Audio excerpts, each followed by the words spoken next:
Johnson, and this is Focus on Liberia. Hit it! From Cape Mount to Cape Palmer, Mount Nimba to Atlantic Ocean, Obomi Hills to Pocondre, to educate, elevate, and promote.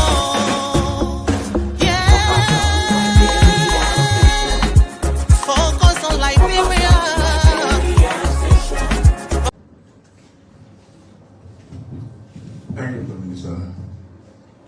Members of the press, good afternoon.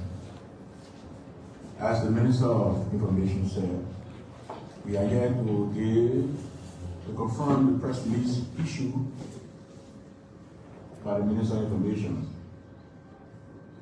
to the extent that to confirm that the government has agreed to receive and provide protection from Mr. Kilmer Abrigo Garcia, who is being removed from the United States of America. We want to emphasize that this decision of the government of Liberia is based purely on humanitarian ground and is on a temporary basis. It is basically consistent with Liberia's obligation under the various international instruments and our constitution, laws, regulation, immigration, and visa policy of the Republic of Liberia. When also that Mr. Garcia is coming to Liberia, not as a prisoner. He will be free to leave Liberia freely, to move about freely. His exit from the Republic of Liberia is guaranteed. There will be no harassment, no intimidation. He will move around as our Constitution in Article 13 guaranteed. That every person lawfully within the Republic shall have the right to move freely through Liberia, to reside in a part thereof and to leave therefrom subject to the safeguard of public security and public order and public health. So you'll be free to reside in Liberia, you'll be free to leave. We know here we're aware that he is a 30-year-old father of 3 children. So his family will be allowed to visit him as they desire, to come in to Liberia freely as they desire. Again, we want to assure you that this decision is, if you know the history of Liberia, it's consistent with Liberia's long-standing tradition of providing refugee and protection for individuals. We have done this for ages. And we intend to keep on being a place of shelter, refuge, and sanctuary for individuals. Hello, ladies and gentlemen, and welcome to Friday Night Debate on Focus on Liberia.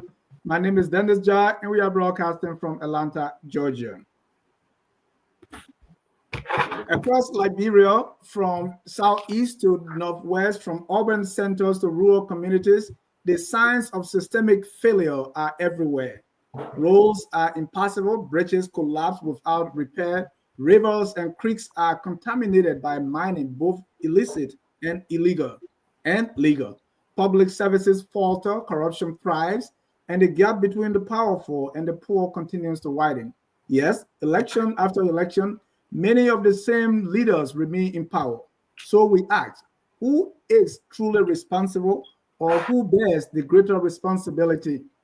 Is it the leaders who govern with impunity, or the people who elect, serve, and tolerate them? This debate is not about blame. It is about impunity, or the people who elect, serve, and tolerate them. It is about awakening accountability. That's what this debate is about. Because until we confront the roots of our dysfunction, we cannot build a better Liberia. I want to welcome all of you to Friday Night Debate, where we're going to be talking about who is responsible for the place we find ourselves as a nation. Is it the people, or those they elect. Let me welcome Mr. Clarence Pearson, that's Dr. Clarence Pearson, to the debate. Welcome, Clarence. Thank you, Dennis, for having me tonight. And I want to say hi to my fellow panelists and our listeners and viewers out there. It's a pleasure. Thank you. Let me also welcome everywhere political analyst J. Victor Knight. Welcome, Mr. Knight. Hey, Dennis. Thank you for the invite. Hello to one and all. It's good to be here. Happy Friday. Let me also welcome our audience. Thanks for joining us. Don't forget to share the show. Invite a friend. Let's have a good time. Thank you. Also joining us is Mr. Prince Pano Sharif. He is popularly known as the Weabarian because he's subscribed to the ideologies of Mr. George Weah and the CDC. Welcome, Prince. Thank you, Mr. Jeff, for giving us the opportunity. It's always a privilege. We are excited. I think as per, our own status here, we are one of the founding members. So to be back on our platform, to share ideas with these great panelists, I think it's a privilege. And I want to say hi to the audience. As always, I always encourage people. Let us engage in the conversation. Hit the share button. Invite as many persons as you can invite. Because here is always where, we share knowledge about what is happening back home. And it's where you come to learn. We bring Liberia closer to you ever before. We're going to take Liberia from the executive mansion and bring it right here to your doorsteps. So let's get ready, to discuss what we are supposed to discuss. We are here. So thank you, sir. And thanks to all. Thank you. Thank you. Now, let me welcome for now the only lady among us, that's Caroline. Welcome to the show. Thank you, Dennis. Thank you for having me. Good evening, everyone. Good morning to those in Liberia and to all of the panelists tonight. I'm happy to be here with you. So I'm the only female general.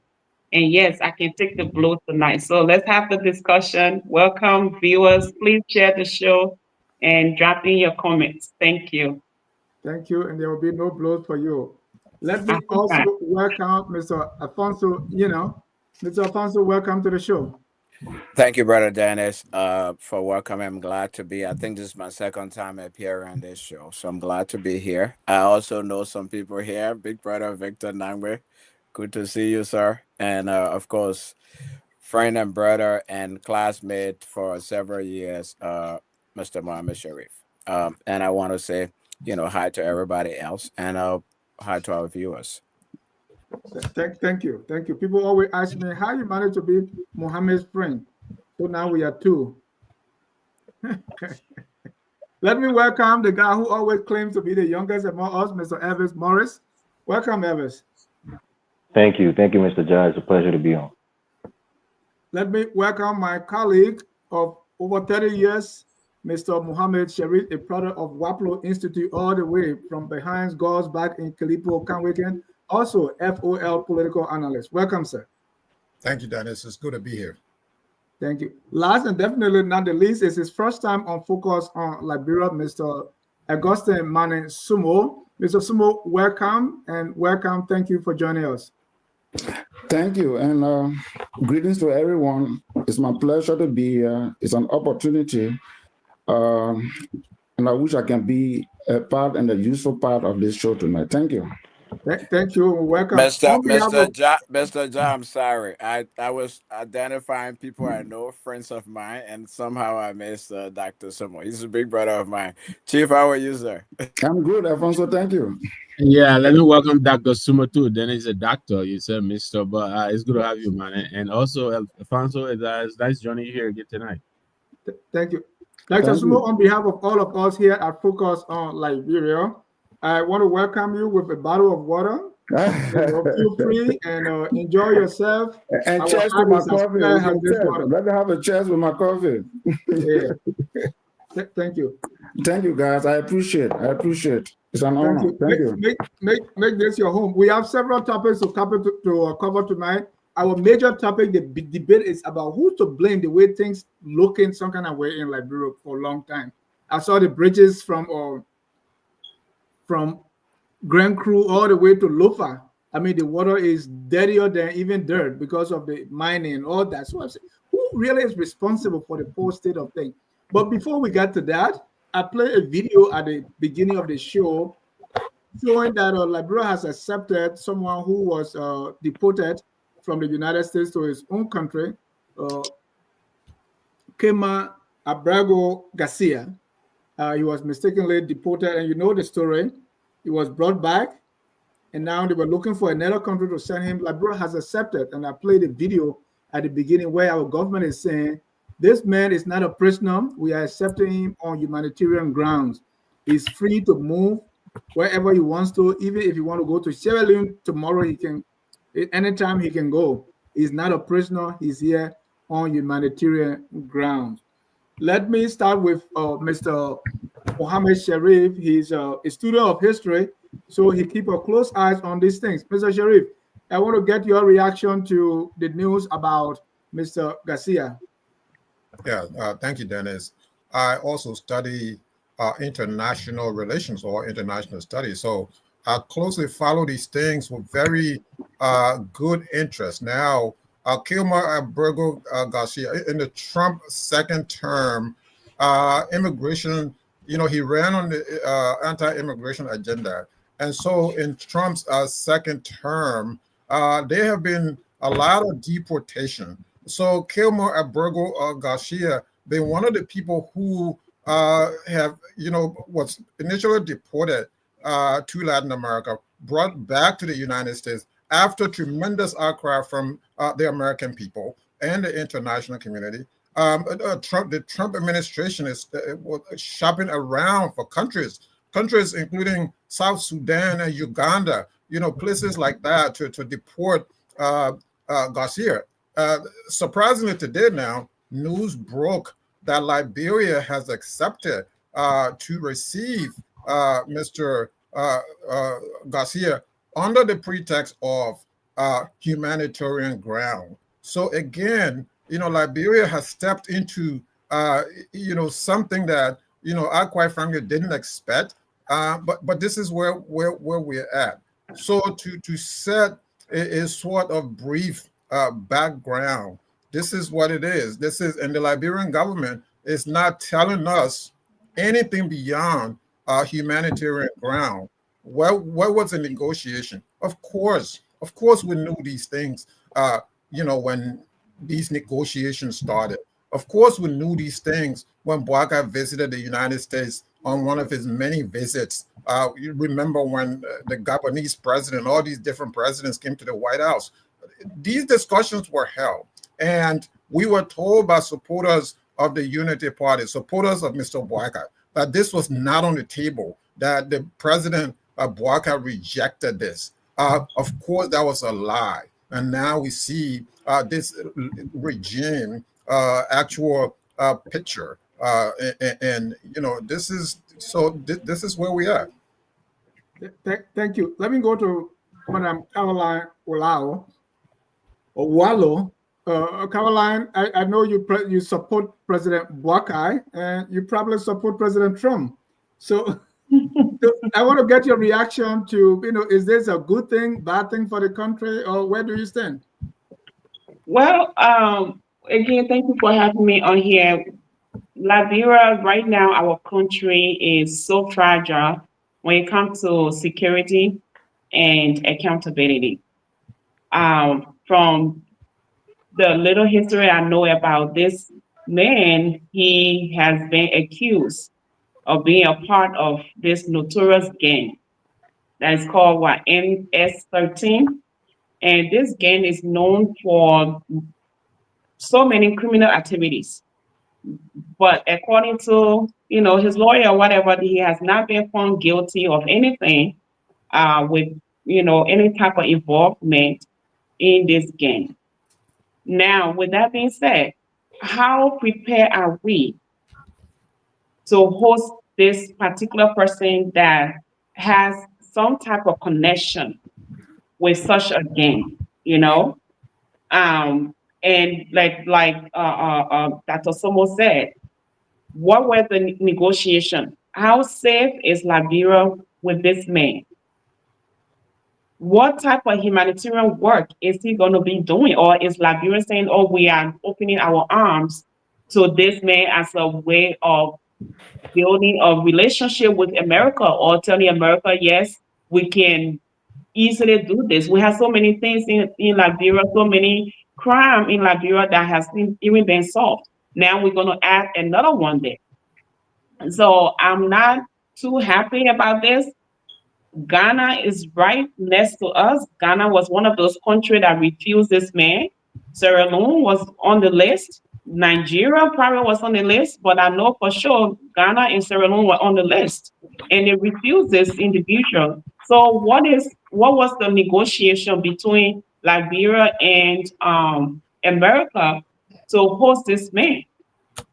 Thank you, Dr. Sumo. Do you think our government is kind of being transparent about this, or there's something inside?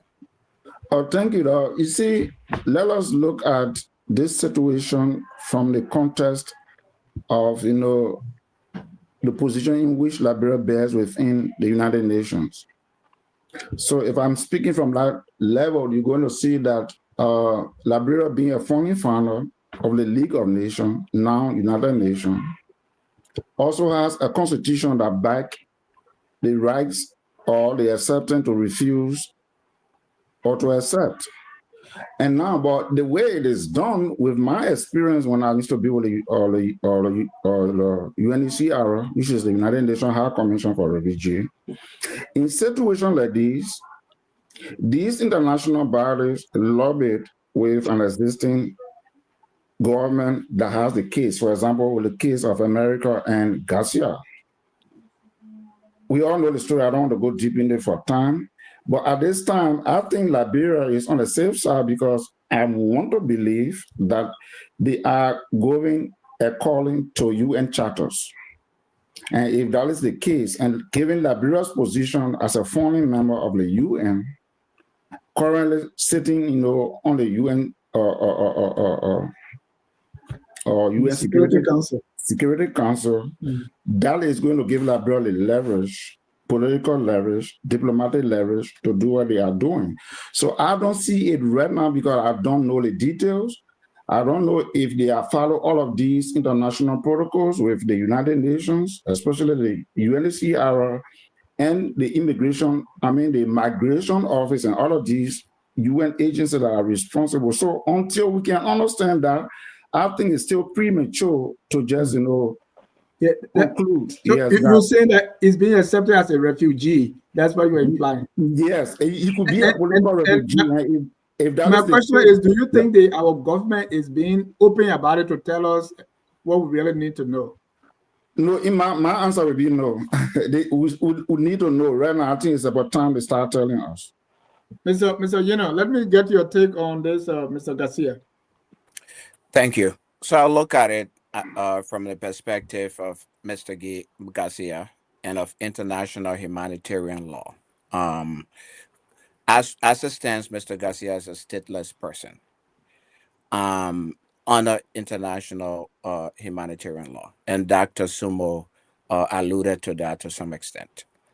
Who is a stateless person? Somebody who is being rejected by countries and cannot return to their home country because of political upheaval or whatever the case is.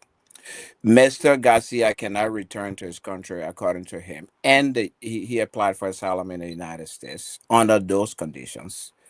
We also know that when he was returned to his home country, he was sent to a maximum security prison, and he had to be returned under law. He stands accused, yes, of being a member of MS-13, which is a notorious gang. That hasn't been proven. So even under American law and in American courts, it hasn't been proven. And so I will look at the situation of Mr. Garcia of Liberia being on the list as one of the countries that is willing to accept Mr. Garcia as in accordance with its obligation under international humanitarian law and also for the good of Mr. Garcia. That's what we do in the international ecosystem or arena of nations. When somebody is rejected by another country, when somebody is being persecuted by another country, we don't say, oh, because of that, we will not accept you. We accept them. We have a history of accepting Sudanese refugees. We have a history of accepting refugees from all over the country. I legendary Nelson Mandela, when he was being chased by his government, came to Liberia. He was Yeah. accepted and supported by the Liberian government. Abrego Garcia is in a limbo. U.S. wants to get rid of him. He has 3 children. He has a family. He cannot go back home. I don't think accepting him should be politicized here, just as we do with other human beings. He's a Thank human you. being. Yeah. Do you think his rights in the United States were being violated? I do not know because there's a court process going on. I don't even know whether or not he will even be deported from the U.S. because there's a court process still going on. There's a process where he was supposed to be sent to other countries, and the judge said no. That embargo by the judge still exists. So there's no conclusion that Mr. Garcia will be removed from the U.S. in the first place. It's simply a list of people, countries that have been listed, Liberia being one of them, that say, just in case we come to that point, we're willing to accept this human being. So he's not living in prison and in limbo. Thank you. Let me go to Mr. Prince Sharif, who is joining us from Honor the Palava Hut. Mr. Sharif, what do you make of this Garcia story? Yeah, thank you. To begin with, I think it is unfortunate that our government will continue to lie to us. This was a discussion that went on. It was all over the place when Rodney C. interviewed Mr. Boyka and asked him whether this particular issue was on the floor. Mr. Boyka told the Liberian people in the world that no, he deliberately denied, knowing very well that this was some of the discussion that was held behind closed doors. How long will you continue to lie and deceive the people of Liberia? What we are seeing, and let's be quick here to say, that Liberia has always been magnanimous to every human. Like Mr. Yoni Redley said, Nelson Mandela, Nnamdi Azikiwe, and etc. These are people who benefited from the magnanimity of Liberia. All of us know the first president of Nigeria, Nnamdi Azikiwe, who got his passport, and through Liberia, he was able to obtain education and return, and did great things in his own country at his own time. As compared to the case of this particular man, as far as we are concerned, has a questionable character. His issue is still in court, being discussed. It is alleged that this man is associated, Garcia is associated with MS-13, a notorious gang that has the capacity to even turn a nation upside down. We all know the history of the MS-13. It's not something that we are playing.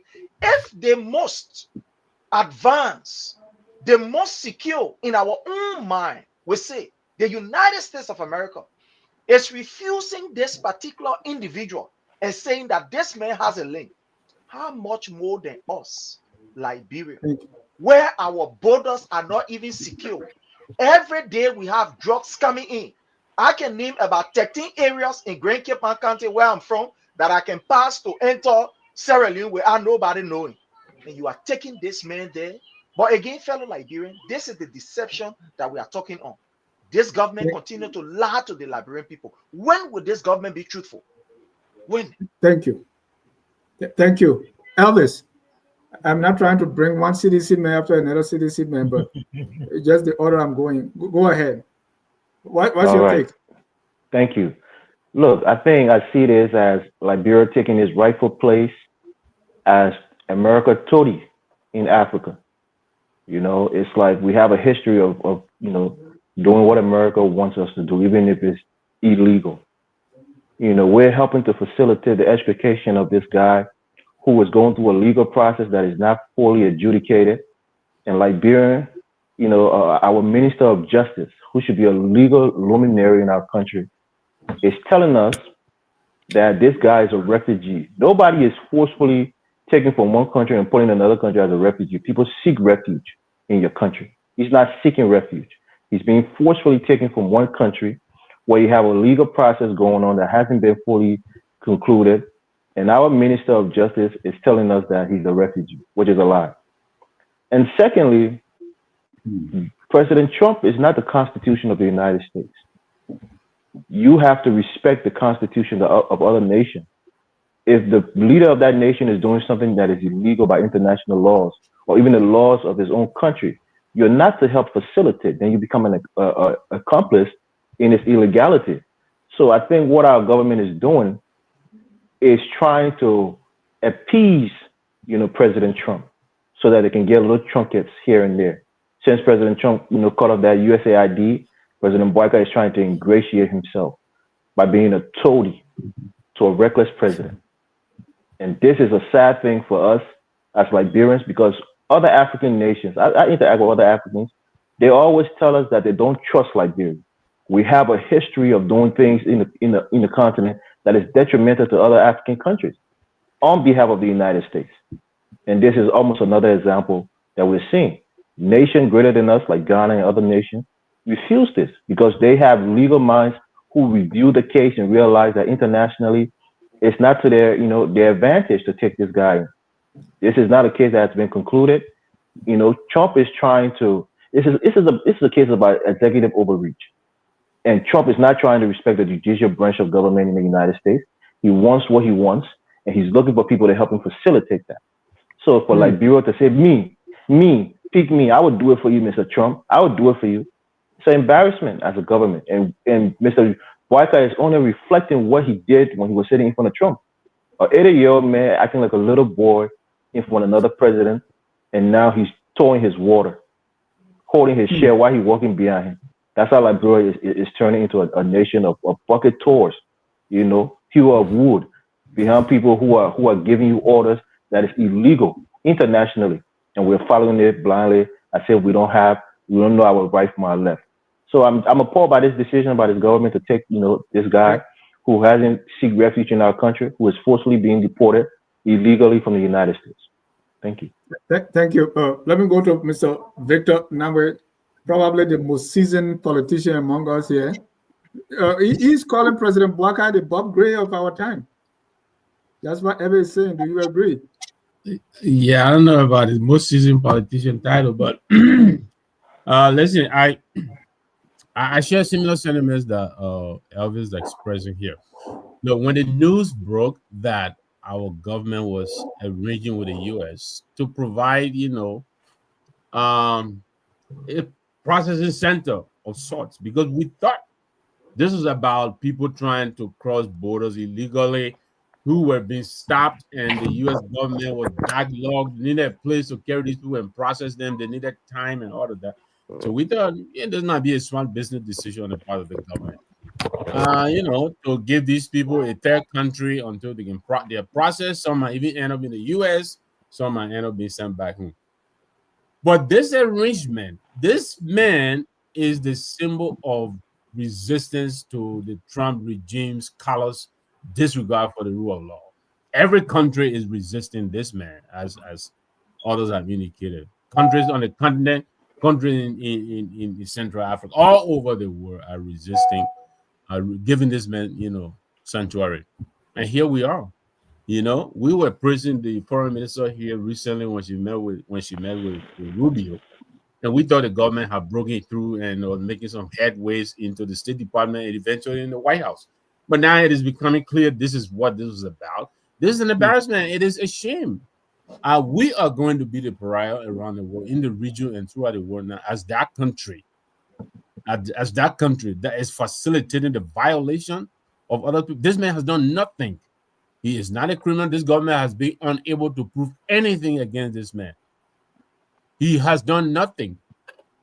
The legal system here has indicated to this government that this man has done nothing.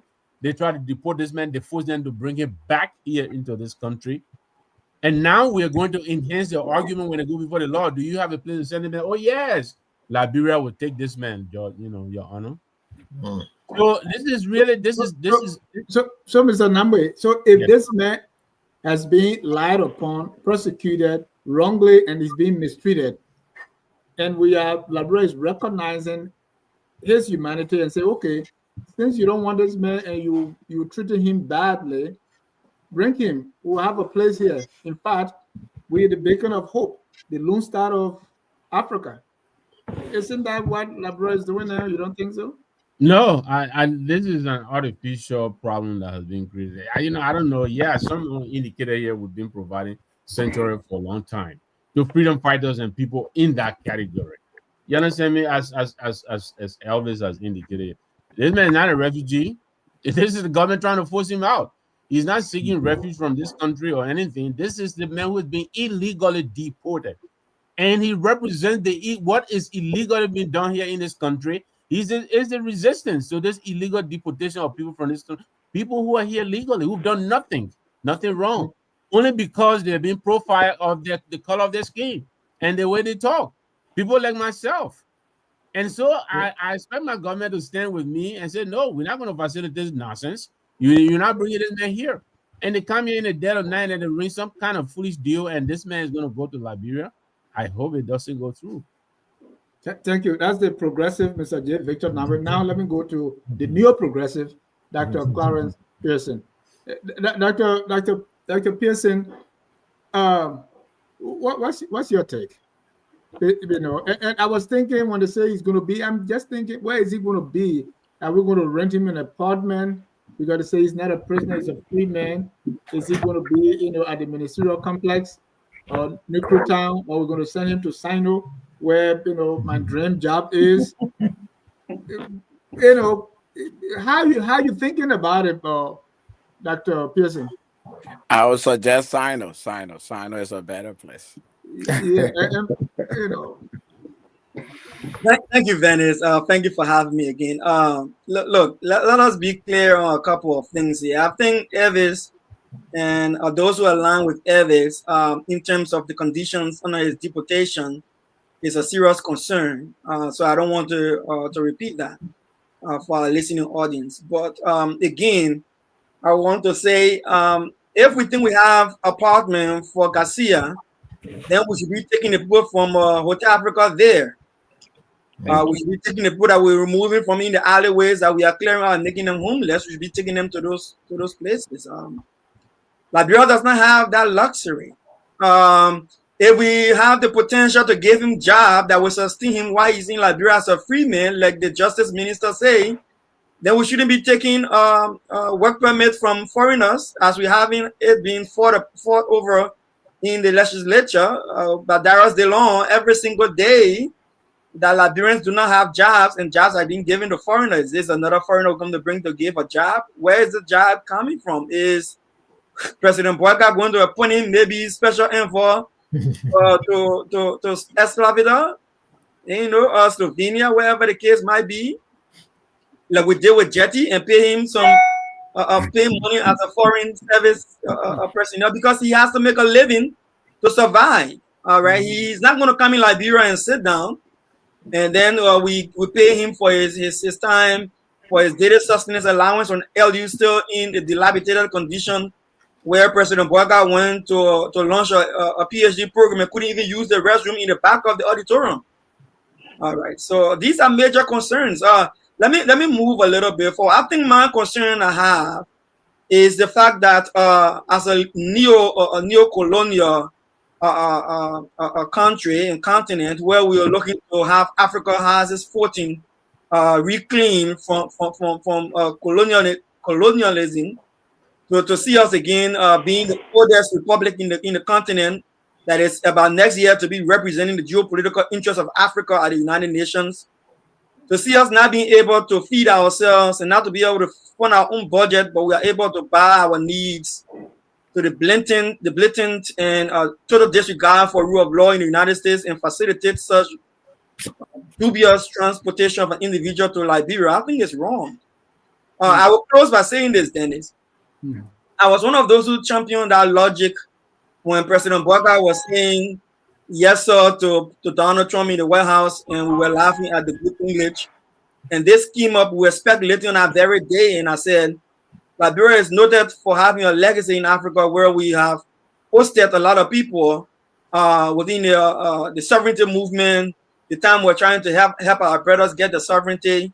And like Dr. Augustine said, and I agree with him, we play a major role. We have a legacy role in that area. But let me tell you something. When you want to move a person, the person must move willingly. You cannot have a man you saying you are receiving humanitarianly when the man has not declared on any communication or any media space that he is moving to Liberia freely to avoid some illegal actions. So no, he's being forcefully removed. He's being taken hostage. He's been kidnapped. He's been brought to Liberia, and Liberia is facilitating that crime. And I think it's wrong, and we should not be in that posture at this time. If anything we're doing, I think it's because of what we want to get in return. This is bad. Thank you. And I want Dr. Small, I want you to kind of be the last to conclude on this.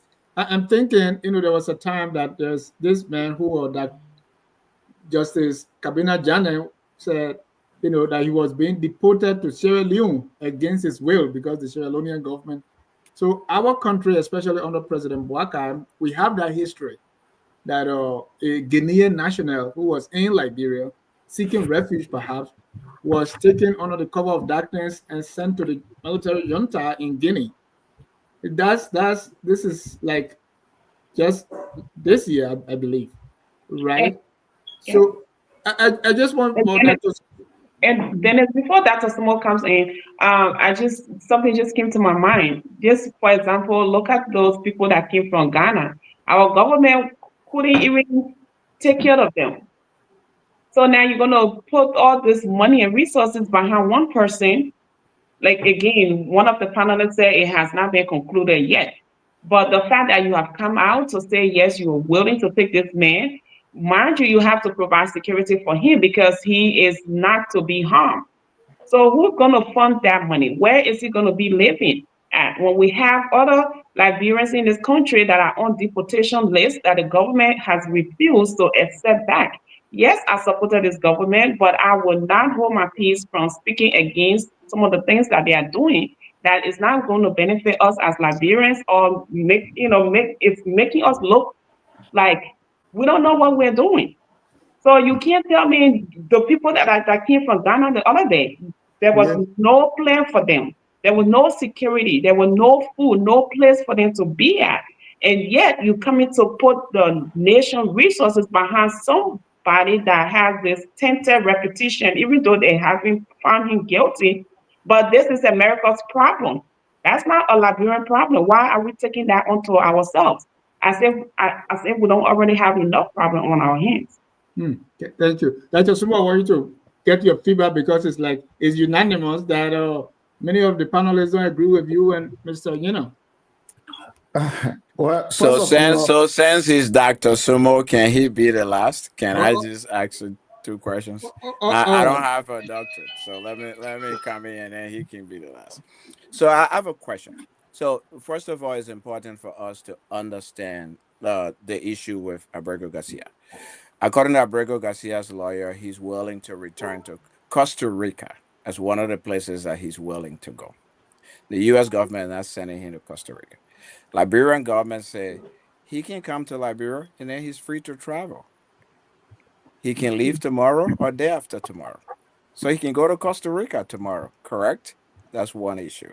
The thing is, let's say that no country at all accepts Mr. Abrego Garcia. What do you think the U.S. government is going to do with him? Put him outside, give him asylum, let him roam? He'll be in prison, where he has been since he returned from El Salvador. Is that what we're arguing? Or are we arguing that the Liberian government should enforce U.S. immigration law? The argument I've heard here is Trump is doing something wrong. So therefore, let's resist. Let's object. Let's not take Abrego Garcia. What do you think will happen to Abrego Garcia? You think Trump will release him because Liberia doesn't accept him or any country? He will be in prison. His liberty, his freedom will be restricted. Is that what we're arguing? Dennis, the other argument I've heard Dennis, here, I have to come in. Argument I've heard here is that somehow we're not feeding. Hold on, somehow we're not feeding all of our citizens. Somehow we're not housing all of our citizens. Therefore, we should not accept somebody who's in need. I haven't seen that.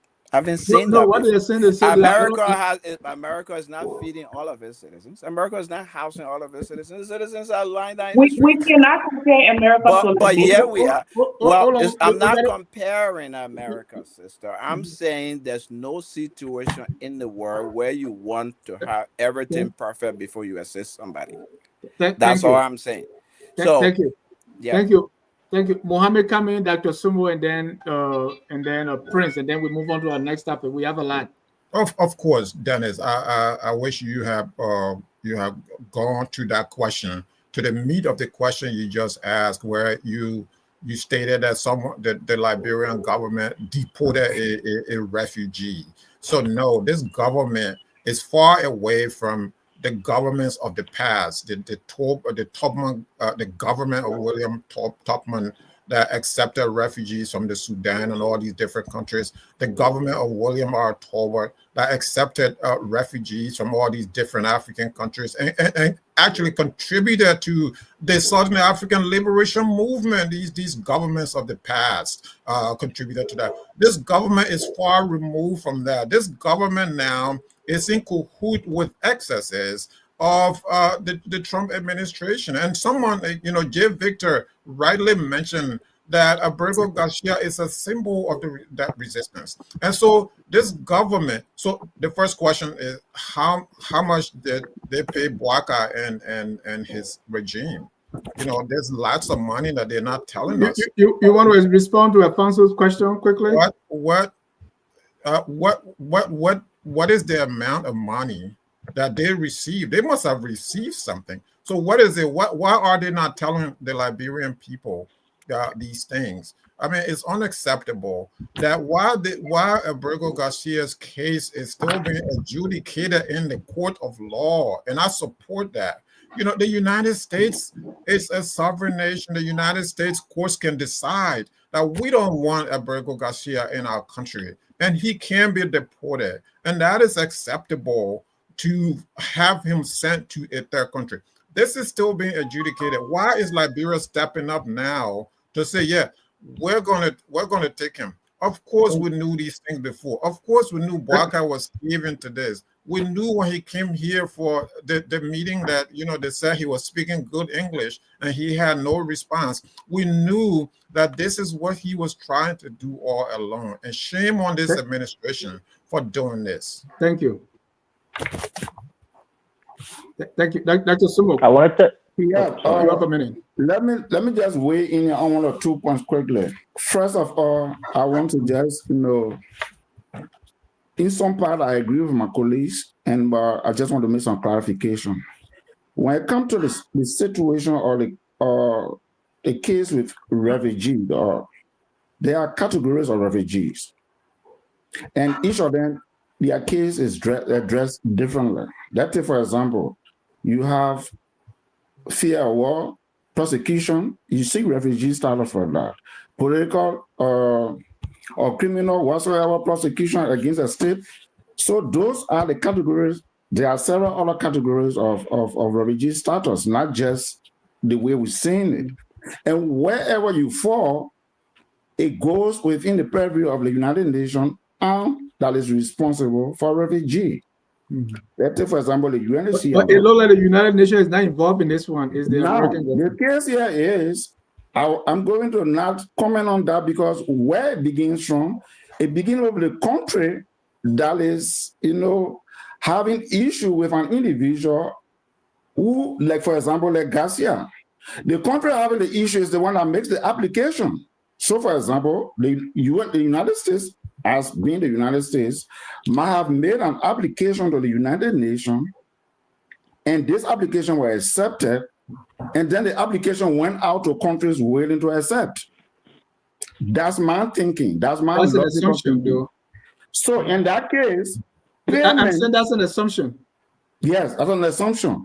Okay. Payment in that regard, Liberia has nothing to pay because the United Nations is going to accept the application with a budget to cover up whatever that person or family were required to survive. So that Just budget comes from the United Nations. just 1 minute interjection. I don't think the statement from the Ministry of Justice and Information say anything about United Nations. Okay, yes, I agree. I agree. I listened to the tape. No, Didn't it hear did. It anything. said, This is what I in said from the consultation beginning. with Until they international, can come out and educate us it said what in this thing connection look with like, it's still international premature for organizations me, and partners. to conclude. So I can only assume. Now you have political persecution, you have payments and that. But now on this area, there's one thing that Liberia is known for. Liberia have been a sanctuary for, humanitarian ground where people have sought. So given that history, I want also just leave it as it is, continue to advocate for clarity, continue to go there, because when you look at all those, there's nothing like, the force, no. There is a status and there is a category that Garcia falls in. And it's not backed by the United Nations. So in my belief, to conclude, Liberia stands to benefit the presence of Garcia and his family in Liberia. The United Nations is going to take care of him. Many of us came to this country as a refugee as well. We shouldn't forget that. So why can't we pay back? I mean, let's just look at that level. Mr. Jaffe, give me 30 seconds, please. He's not just a regular refugee. He's not someone that is seeking refuge. This is a man that has that is being accused of criminal activities. Okay, even though he has not been proven guilty, but his character is not what we want in our country. Which character? Mr. Job, please give me 30 seconds. I've been patient. Because you said hold on, Dr. Sumo. We spent 45 minutes on this. So just a teaser. We didn't even get Prince. Prince wanted to say something first. I think let Prince have the last word and then we can move on. I think we get the point. Mr. Job, after 30 seconds, please give it to it is unfortunate that Liberia will always want to be, I don't know, one would say a snitch, especially in Africa. Let's go back to the formation. I'm sorry, please. Okay, let brother have the 30 seconds. Let me deal with this quick. Yeah, very good. Clarence, hold on. Clarence interjected already. Go ahead, Elvis. All right, thank you. Look, deportation is a legal conclusion. After an immigration judge have gone through the facts and the merits of the case, he gives an order for deportation, for removal from the country.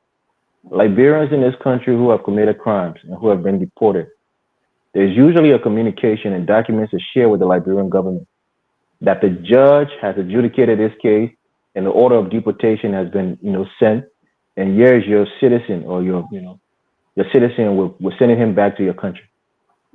It's not something that the United Nations gets involved with. It's a legal conclusion. Deportees are people who have gone through due process, who have been found guilty for whatever reason, and the order by a judge has been sent to the receiving nation that they are to be deported to that nation. So it's perplexing to hear educated men saying things that is not in conformity with the law. We should be respectful of laws and not facilitators of illegality. So for us to sit on the platform and say that, what bias here, we're trying to help the man is not seeking your help. He's not, Trump is doing this to punish him because, he said third world countries are shitholes. He's sending him to a shithole so that he can suffer more because he's defying him in the United States. We are smarter than this. We should know and see clearly what Mr. Trump is trying to do here. Don't help him by trying to launder his reputation by being a lawbreaker. Thank you. Thank you. I know that there's another current issue that is trending, which I'm going to reluctantly bring on the floor, and that's the issue of the deputy minister of Urban Affairs at the Ministry of Internal Affairs, my friend Fatima Bentu Salif, right? They are a lot of things about it. Before we get into all that, I personally, because I was not thinking about this, so I didn't research it. What is this urban affairs all about? And in Liberia, what are the urban areas? I know Grand Crew has more cities than Nimba County. So when we say urban affairs, and we're talking about the urban area in Liberia, Is it Monrovia? Is it Greenville? Is it Barclayville? Where? And what is the urban minister or the minister of urban affairs supposed to be doing? I really don't know because I didn't research it before coming here. Can anybody tell us what when we say urban affairs? What is the urban area in Liberia? Get 10 seconds. Urban just means a place where you have a high concentration of people. It's a highly West- populated area, as opposed to a rural area where people are sparsely, So in Liberia, spread where out. are urban areas? I mean, the place with high concentration of people, like the Nukutam, the Painesville, those are very urban areas in Liberia, so to speak. And in different counties, you have the capital city will probably be the urban areas of the different counties where the concentration of the population is living. Yeah. So what is this Deputy Minister of Urban Affairs supposed to be doing? Well, I mean, to probably give social services to those people living in those areas, for housing and other social services that they can provide. That's what I think the portfolio would be, but I'm not sure. You got to go and look at the job description of that assistant minister. So if I may come in real quickly, yes, so please. the position and definitely and Elvis is somewhat correct. What the position would be doing is basically coordinating with the heads of these urban areas. So that would include city mayors, and other Including sister officials. cities, Barclayville. That will include all of those. So Okay. to go to your question, which is what constitutes an urban area and who, what you say? Mine, but the county I was born in, Grand Cru, that it has many cities. Yeah, most If cities in Minda.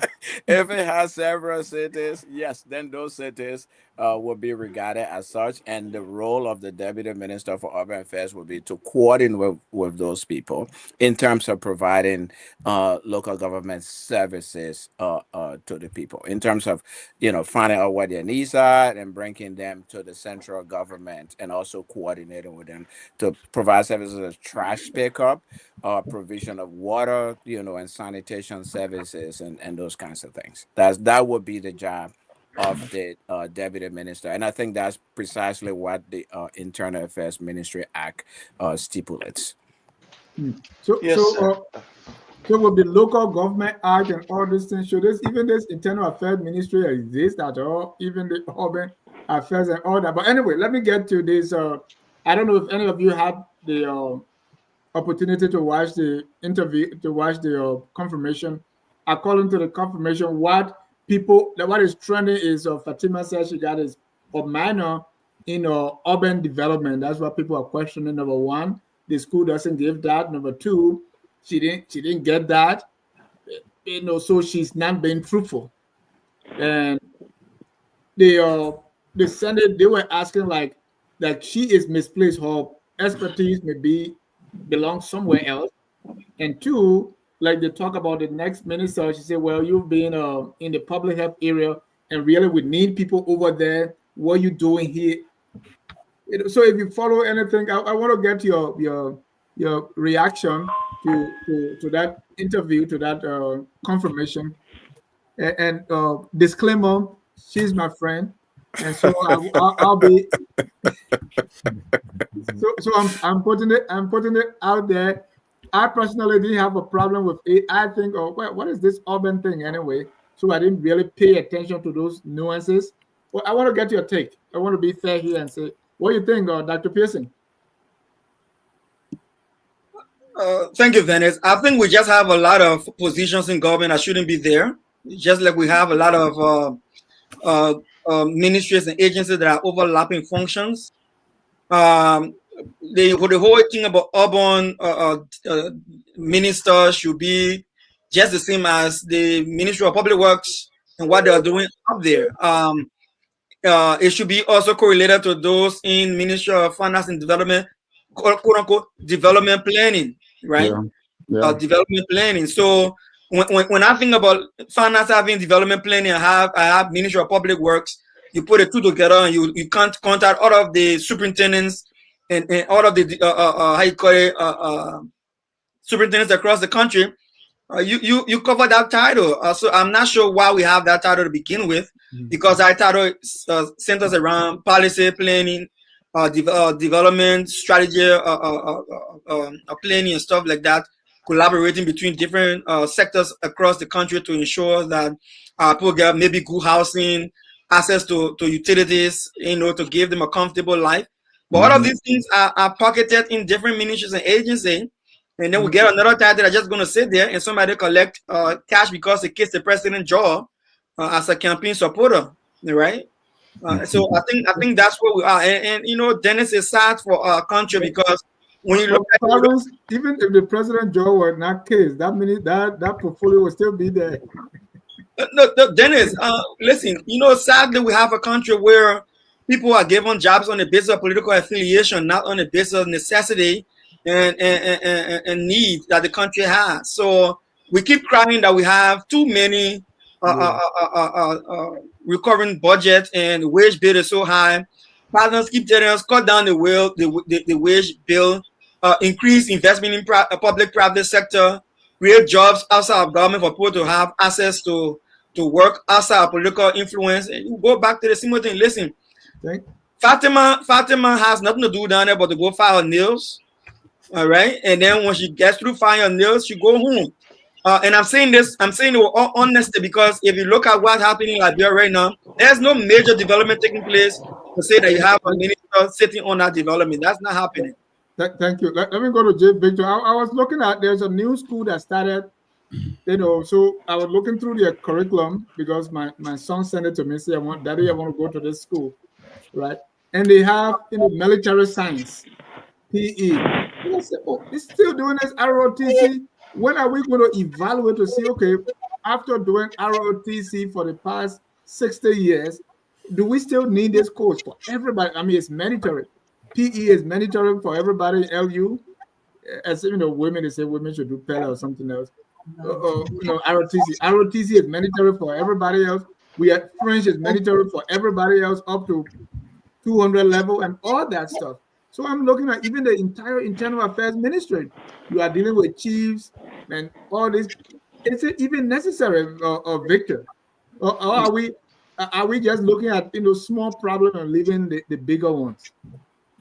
Yeah, I mean, I honestly I agree with those who argue that the position of there's a deputy minister for that position we're discussing, and then there's an assistant minister also. Yeah. For that position, and it answers the question of why we have the budget being consumed by recurring expenditure by 88% of the budget, and this is one of the problems here.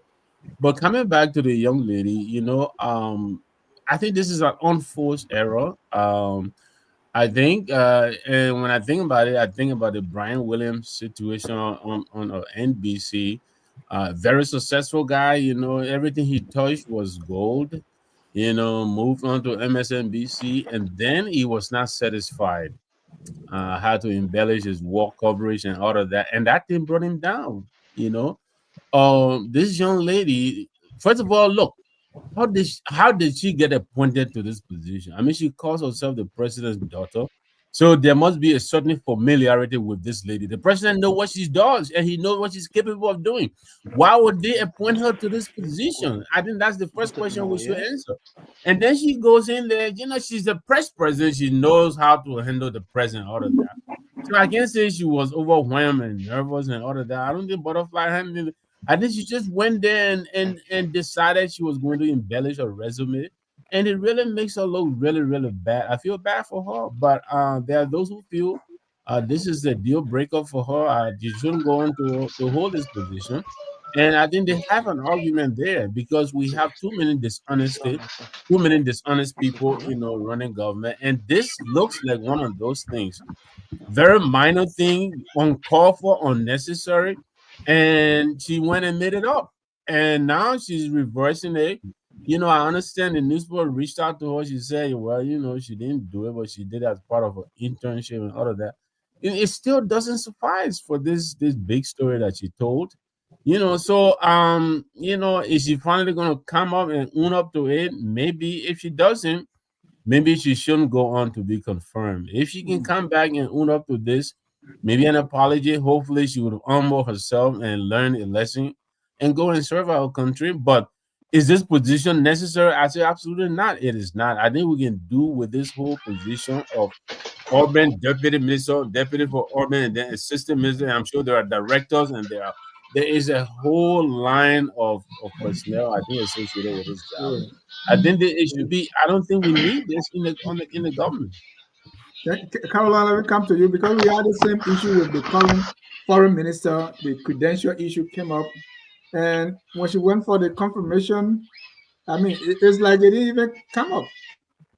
So, are we making a big deal of this one, or you say it's really necessary? Well, I don't know much about the position, and I don't know much about Fatima.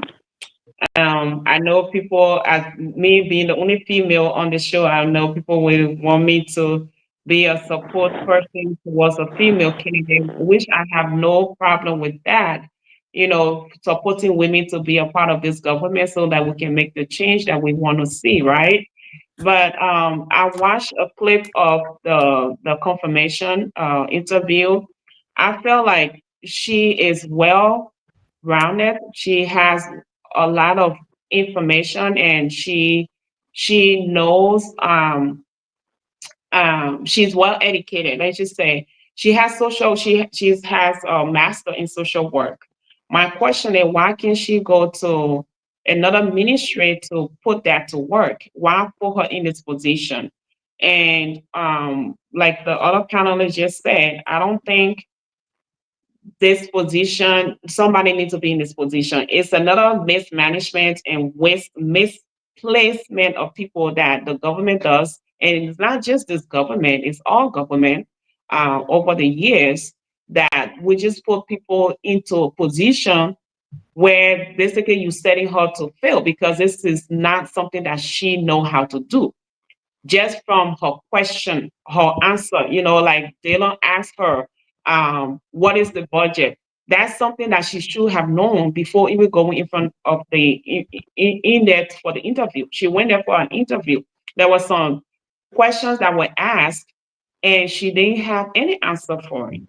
And I felt like she wasn't prepared enough, or maybe she thought that this was just going to be an easy breeze, or you know, I didn't hear a lot of the other questions that the people were asking her, but from the question that they don't ask, that was the more prominent one that I heard, because even from his body posture, it was like, okay, I don't think she's ready. I don't think this is the right place for her. But as someone that is educated, someone that has experience in mental health and social work and stuff like that, they need to put her in a place where she will be more efficient and more effective than putting her as a deputy minister for urban affairs. What is she going to do? Thank you. Thank you. Can I come in 1 minute, please? Yeah, I'm coming to you, Dr. Smoke, because another person asked her about her vision, and they say, "Oh, because you don't have it." I said, "Even rescue government, you don't have vision when you got there." I have my vision and everything to be superintendent of Sino. I will have everything written down. They don't even call me. So But if you know, when somebody asks me about the vision, sorry, let me 30 seconds. When somebody asks me about the vision, the position already has, if there was a requirement that say, okay, this position, this is the requirement. These are things that we are expecting you to do when you hold this position, right? So I don't know if she had access to that to read what the job is requiring for her to do. All she needs to do is just, okay, this is what the job is requiring me to do. And she may not have like a blueprint, not bringing something new, but whatever that they have in place, working towards, you know, making it to stand out. Basically, you know, this is your job required. Like as a nurse, when I go to work, they tell me this is what is required of you to do. It left with me to carry out those requirements so that my patient can be safe. So basically, that's what she, you know, I wish, I don't know, I wish she had said something like the job is requiring me to do this, and I'm going to do X, Y, Z to make it come alive. And I don't think she had enough time to even answer that question. Thank you. I was watching with a friend when Dylan asked that question. Then somebody said, "Look at Pat calling Ticket to Black." But that's another story. But yeah, but That's a symbol. What's your take on the Yeah, Fatima? half of the don't question really. they asked was not even related to it anyway. But then that's what happened. We have some, third grade people or incompetent leaders in position of power. They don't know what questions to ask. Anyway, let's go on. That's a symbol. Yeah, I don't know much about this position. Like my colleague just said, this lady is qualified, but that is different. I have a question to the panelists and all of us here. When a time in Liberia when they have Ministry of Rural Development and Urban Reconstruction, Yeah. and then that ministry was I think it went to public. dissolved, right? Yes. Was it dissolved or was it annexed under so that you It can have was a folded. deputy minister? It was folded into public works. So part of it was folded into public works, the rural development part, and then the urban whatever stuff, which is Urban rural what development, we're talking urban about right now. reconstruction. Yeah. It was that one Ministry of Minister of Public Planning. Works. So it is because of that they created a position of a deputy minister for urban affairs, because this is just a waste. In my view, it's just a waste, waste in government. Because if you dissolve the ministry, but then accepted the positions into other ministries, then what will in need of, I mean, that's just my question I want to put out here to everybody. Yeah, thank So, you. Mr. Jai, if I may come in for Yeah, just a sure. few seconds. So, point number one, I do not agree that somebody with a master's degree in social work or whatever is incapable or is misplaced in terms of doing urban affairs. I totally disagree. To come from a undergraduate to a master's degree, you have some skills. You must have acquired some skills in management. That job is about management. It's not herself going providing services. It's about coordinating with the officials we talked about earlier, which is the urban officials, to provide the services and to make sure that they do what they're supposed to do. I believe she's with a master's degree. Anyone, not just her, will be qualified to do that. Now, did she embellish her resume? If she did, that is wrong. And that is something that she should be held accountable for. I think that's where we should focus. Now, what the second piece is, whether or not we should have these jobs, the position of, deputy minister of urban affairs and many other jobs in government. I question the existence of the Ministry of Information. Those are legal issues that have to be addressed by the legislature. These positions and these institutions were created by acts of the legislature. So if we don't want them, then we have to go to the legislature to make sure that it pass laws abolishing them, just as they did with the Ministry of Planning and Economic Affairs and the Ministry of Finance. They passed a law that combined them, created a Ministry of, development and finance Finance planning, and development. finance and development planning, whatever the case is. I think that's where we should aim our bullets if we want reform. And I have information that the governance commission is working in that direction. But we as citizens, we as members of political parties, which are members of civic organizations, should aim our bullets in that direction and make sure that we accomplish that change. Thank you. So yeah, but they are created by law, and to abolish them, we have to change the law. Thank you. I faced the same problem when I was running to be superintendent. They say, "Oh, you never worked in government before, so you can't do that." But I believe too. Mark will be able to help when she gets there. Mr. Sharif. Yes, sir. Yeah. To just conclude on this Garcia issue, right? I was talking about No, the formation. we leave Garcia issue now. We on Fatima. Yeah, I just want to just quickly make a point. When you look at the formation of the OAU, you saw what happened with the Casablanca group and that of the Monrovia group. Like I was saying, I don't know, but we have this history of I'm throwing not our hearing. own I don't know if you under the guys bus. are. We always have the history of throwing our own under the bus. This was Mr. Boyka who was provoking Liberia. Remember when this issue of deportation came about, where the president made a statement that, you don't worry, you're in America there, and Trump coming send you back. So this is somebody who is not even concerned about his own. but then is trying to see how best you can host someone that you don't have the capacity of hosting, that the case is stay in court, and we've not even concluded. And based on all that we are seeing, where this administration own policy, to foreign people coming in and all these different things, and you are going behind now and telling Trump that no problem, I will accept him, and no problem, you just bring him here. I think it's unfortunate. Well, with the issue of our sister Fatima, she and I from the same county. She from Kipma, I'm also from Kipma. But it's unfortunate. Even if you gave Fatima the next 20 years, she will not be prepared before these people. And the reason is very simple. Fatima is there not because of what she can bring to the table. She is there because of a political affiliation.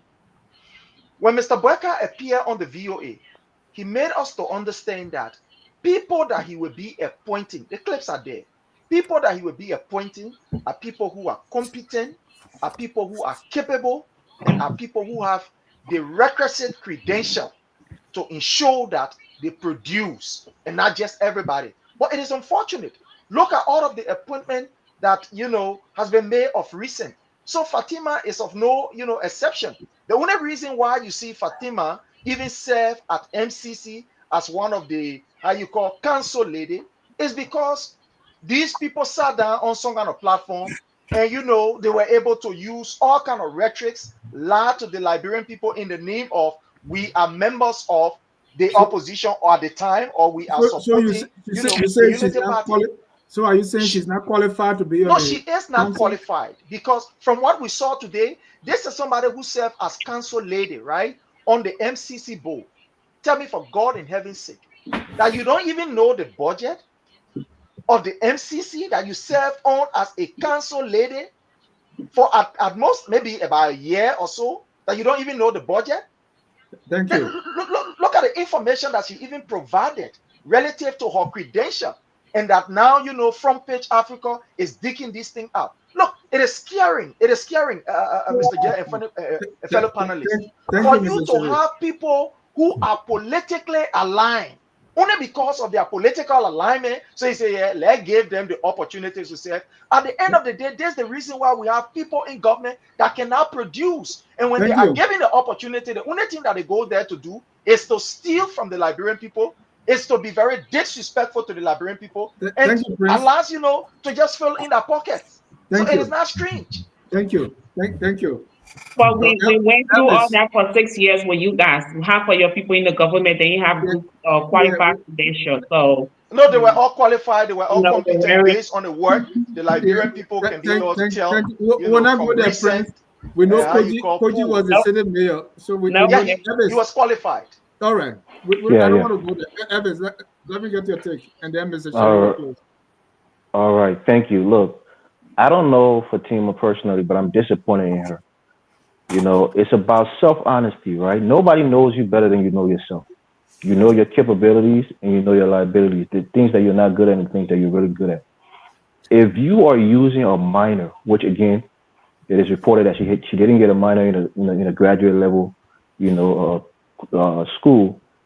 If you're using a minor to get a job and say that this is why you're qualified, you're doing yourself a disservice, and you're being unpatriotic, because you won't be the most efficient in that capacity. You won't be at your very best. You won't be doing the things that you know best. So I think she's being a little greedy. I used the word being a little greedy for government job. I think she just wanted a position to say that she's in some position within the government. If you want to help your country and you want to be the most effective, you ask to be in a position where you can do the most, the best work, and your capacity will be maximized. Not to go in a position that you quote unquote minor in. And the senators themselves was telling her that, look, based on your credential, you're well suited elsewhere. We have needs that your expertise could really, can really utilize your expertise to help the country, especially with the drug epidemic that's in Liberia and other things. Not the one making the appointment. But that's what I'm saying. That they are there to consult the president, and they're giving their consultancy to the president publicly and telling him, Mr. President, effectively, you're putting this person in the wrong position. Their expertise should be somewhere else, and you're recommending them for another position that they're not well qualified for. And just on that basis alone, her nomination should be withdrawn and she should be denied of this position. And maybe the position that she's most fitted to, maybe it will come open sometimes in the future. If she's patriotic, she'll wait patiently. And maybe when she get in that position, she can do the best work, and help the country the most, not to be put in a position that is not well suited to. Thank you, Mr. Sharif. Yeah. I have to reluctantly sit through this, but it's okay. Yeah, me too. I'm trying to go through this. Fatima is a sister, so I'm going to be careful. I'm going to try to be careful. But here's the thing: I agree with Alfonso, my brother and classmate Alfonso. On this issue. If you have a master's degree, you go through the rigor of academia. So you should have the intellectual aptitude, the ability to function in these kinds of positions. Look, Sarah Besler-Nyanti, very light credential, very light academic background. The interview was a mess. And what happened? She got accepted. They gave her softball questions after softball questions. And she didn't do well. But look what happened. She got accepted. And with questionable credential, I might add as well, Sarah Besler-Nyanti. Now, she's our foreign minister.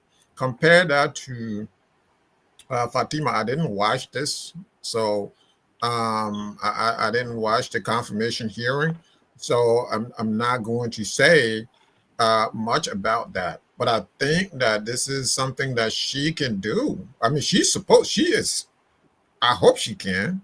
And then she has a master's degree for God's sake. So that's where I stand on this issue. Now, most appointments. Look at the minister himself. Does the minister himself has any kind of a degree that we know of? The Minister of Internal Affairs? I don't think so. So he defended Lofa during the war.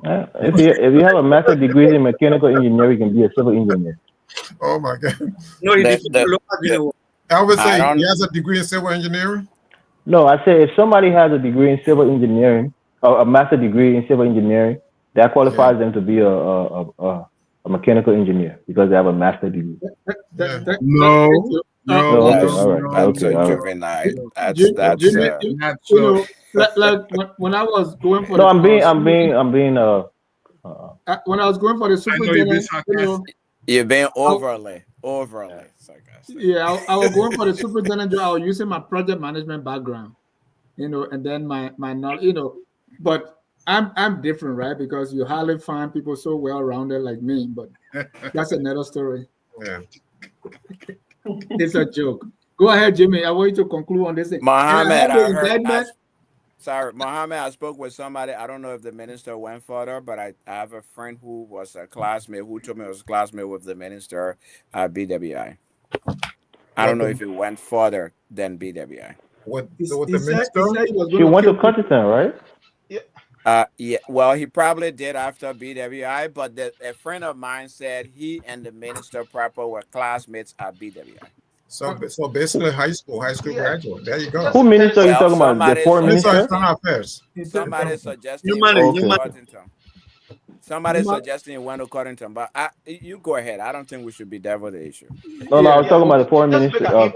She went to Cottington. Hold on. We gotta go before Jimmy, and I have the indictment of Alberto Garcia, which we can read later. Go ahead, Jimmy. I want to get your take. Yeah, this is what I noticed with all the interviewees and the appointees in this administration. She has strong links to the party, very, very strong links. That she was a shoo-in. I don't care what kind of credentials she had presented. She was a shoo-in because of her strong links to the party. One thing I've noticed about this party that they do reward the faithful and those who identified with them. So it really doesn't matter what kind of credentials she had. But let's look at it in a different light.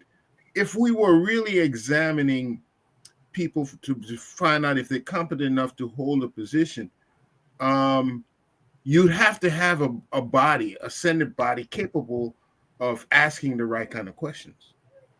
And even those who are asking the questions, do they have the requisite education and background and experience to put forth the kind of questions that would challenge the interviewee, that would give us an introspection of what kind of candidate we have in front of us. So a lot of it is just a show, as we've seen. And I like what a couple of the panelists alluded to. Are we really needing all these positions filled? We're strapped for cash. There's serious problems in healthcare. There's serious problems in education. Could we not redirect our resources? This is what I expected to see from this administration: to cut the waste, do things that will have immediate effect, and stop simply providing lavish salaries for the 1% and having the majority of the country go without care, without resource, without the proper government intervention. So that is what we're looking to see. But the whole thing, I wouldn't call it a charade, but it was a shoe-in. She would have gotten in no matter what.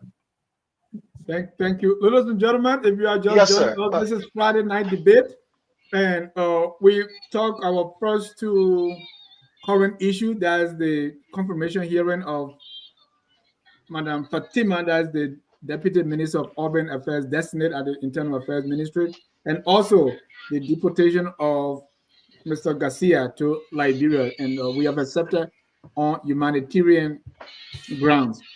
Tonight, our topic, like we said, things look really bad. Look at the infrastructure. You can't come from Cape Mount to Cape Palmas, you're in the mud, dirty water and everything broken, universities, everything just broken up.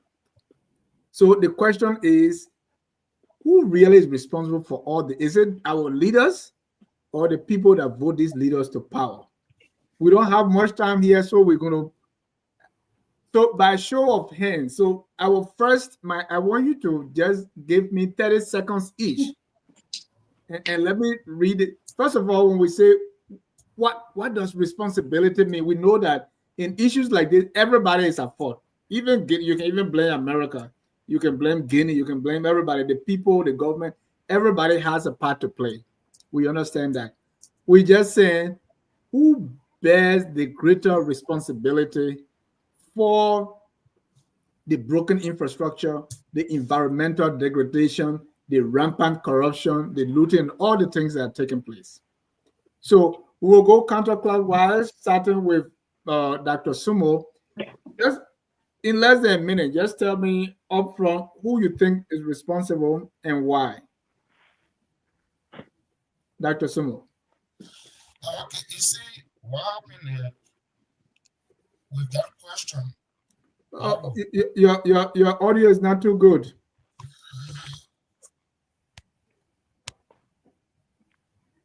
All right. Am I clear now? Okay, now you're clear. Okay. When it comes to the question of who to be blamed, the most, are they the leaders or the people? In my view, I will always blame the people. Why? Because it is the people that make the leaders. Let's take for example, and then I can argue that later on. In Liberia, for example, during our Civil War, the entire 14 years of Civil War, when we got out of it, we went to singing a song. We always sing leaders' names. And as human, the one people begin to sing your name, definitely nature is going to catch up with you. You're going to turn out to be like you are a god on earth. And we sang those songs. You came apart, you came out, we vote for you. And then because of that, we gave them the power, we gave them the cause to be who they are. So let me just stop there for now. I can argue the rest of it, but I believe that the people are responsible for the failed leadership or for corruption in Liberia in particular. Thank you. Mr. Sharif Mohammed. On mute, please. Sorry. So, in the history of any nation, there has risen good, decent men and women who took on the challenge to say, I want to make things better for my people. It has to be better. We can also put the blame on the people, and we'll come to that. That will be in the details. As we always say, the devil is in the details. But the leadership, it has to start with the leadership. There has to be that leadership that will lead the people. You know, Dr. Pearson mentioned this one time in one of our discussions here. There has to be that leadership. There's no leadership. That leadership is lacking. Thank you. Mr. Morris, Elvis. All right, thank you. Look, I'll put 80% of the blame on the people. And I'll draw the analogy to a person who is given, a power of attorney to somebody to run their affairs. Say it's a parent who have 4 or 5 kids. You should know what your kids are good at. You should know their strengths. You should know who have the integrity, who have the ability and the capacity to carry out, the things that you want them to do if you get them power of attorney over your affairs. So as the citizens of Liberia, it is incumbent upon us that we have certain imbued rights that gave us the ability to choose people and give them the power of attorney to run after our domestic affairs and our international affairs. And you have to do your due diligence to make sure that these people are capable of doing these things on your behalf, and they will be effective at it, and it will benefit you in the long run. Now, Constitution gives us the provision that every 6 years, and in other instances, every 9 years, we can elect new people and give them the power to run our affairs. So, if the people who first must elect these people and give them their power, because the power is inherent within the people, you must elect these people, give them your power to do your bidding. And if you keep choosing the wrong people, it's on you. Either you're not informed or you don't know much about the people that you're giving power of attorney over your affairs. Prince, the leaders are the people. Yeah, in this case, I will put most of the portion, or most of the blame on the leaders, because the people voted for the leader to manage their resources, to ensure that these resources are used for them on their behalf, to develop them or their environment and etc. And the reason why I'm saying this, I'm going to give you this as an example. Look at His Excellency President Dr. George Manning Weah's 6 years reign. Look at what he was able to do as a leader in the short space of time. Look at the level of infrastructure development that he carried on. Look at what he did, for example, in the education sector, in road infrastructure, and etc., etc. So you see that His Excellency President Dr. George Manning Weah and his team was able to manage the resources of the people adequately. While it is true that there were challenges. So in my case, I would say it is the government. For example, look at what is happening under this particular regime. Now, the Liberian people has given this regime an opportunity to be able to use the resources for their own behalf. But then look at what is happening. Today, we are seeing the government that condemn almost all of the concession under His Excellency President Dr. George Manning Weah is the same government that go in there and say, oh, the concession, they are good. Up to now, we are going 3 years. There has not been a single signature project of this particular government, even though they are given the responsibility to manage the resources. But these people, instead of managing the resources that will better the people's life, guess what happened? They are giving themselves $3,000 for generator. They are giving themselves $7,000 for cash allowances. So Prince, yes, if the people go and elect the same people, then whose fault is it? That's what I'm saying. In order to quantify it, I will put. Don't answer that. Let me. No, I'm coming just learn on this. Please, just 30 seconds. Just 30 seconds. Now, to just learn on this. Let me go to. Please, sir. Just 30 seconds. Let me go to Caroline. Yeah, before you go, Prince, please. Hold on. Hold Just on, 30 Prince. seconds, please. Let me just land on this on 30 seconds. I'm begging you, please. Now, Okay. this issue to just conclude on this, right? With the issue of our sister Fatima. Now, we saw Fatima in No, no, some no. Please don't. We don't go uncompromising into Fatima. position Prince, with his Prince, with Mr. Boyka, right? Prince, Eh, Prince, yes, sir. Prince. The Eh? leaders or the people. We're not going back to Fatima. We'll never finish. I know we will not finish. I just want to just make my, but no problem. I'll let it All right, let slide me on go you. to No problem. Caroline. Caroline is the leader of the people. Who bears the greater responsibility? The greater responsibility lies in the leaders. Prince just said that President Weah did this, he did that when he came. First of all, when President Weah took over, he built himself 47 units and he renovated his house on 9th Street. Something that he couldn't do in the course of him being senator or making millions of dollars through playing soccer and stuff that we heard he was $80 million rich that, but he couldn't do any of that until he took power. So he didn't put the lives of the people first. The reason why I say the government are more responsible because as a leader, you need to put things in place. You are there to lead, you are there to put policies in place, and not just put those policies in place, but you are also there to regulate those policies and make sure that it's carried out the right way. Let's say, for example, there was when this government came in power, they said everybody should wear a helmet. One person to a keke with a helmet, right? How is that going on now? Things are not being regulated. What you tell your citizen to do, and you do the same thing, they will follow suit. You can't tell me do not steal, but you are the king kong of stealing. You can't tell me don't take the third lane, but you are there taking third lane. Mm. So as a leader, you bear more responsibility for your citizens. The citizens are there to carry, to go by what you say. They trusted you enough to put you into a position of power.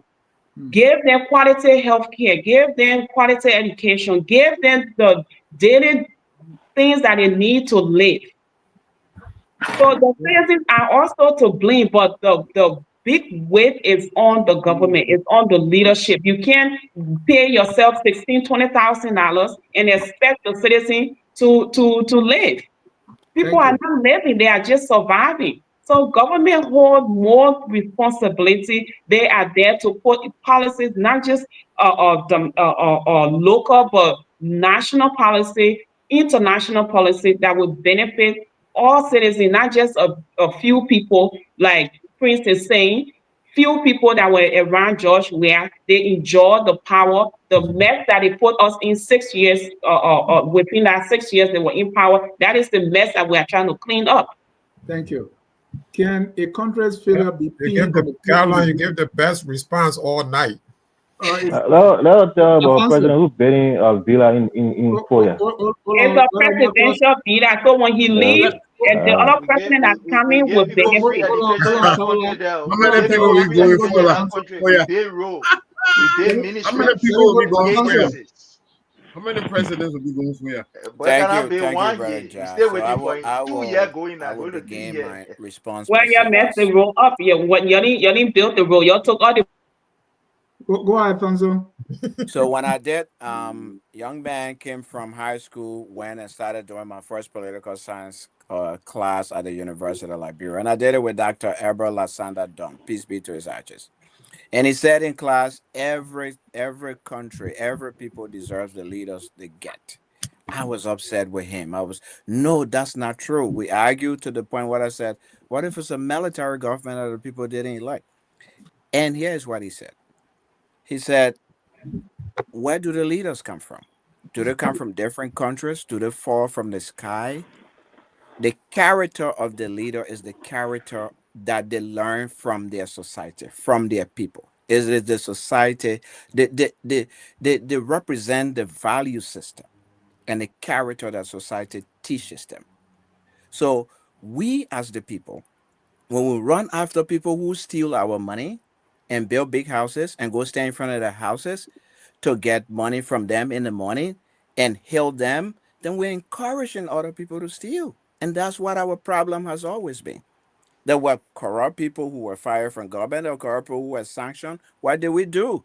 They wanted to go in the Senate. We elected them into the Senate. That it's been our history. So I would say the people carry the greater responsibility here. The people cannot tell me that they don't know what the people are doing, what the officials are doing. The people cannot tell me that they don't know that the senators and representatives are paying themselves huge sums of money. There's no voter that can tell me that. The people cannot tell me that McGill and the other guy from Riverside and all of those people who were sanctioned by the government, they didn't know that they were accused of corruption and they still elected them. We still have people who were accused of corruption or convicted in some extent of corruption who were elected to office or who we are still trying to elect to government, higher government positions today. So place the greater responsibility on the people, on us. That's Ladies and not to gentlemen, say if you are watching, this is Focus on Liberia.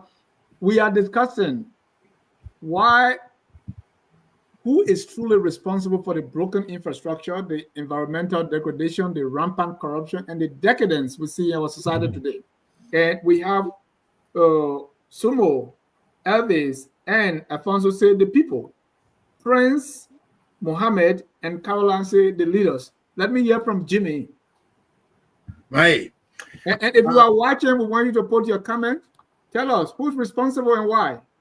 Go ahead, Jimmy. It is a dual breakdown of democracy. You see, democracy, first of all, is built on accountability.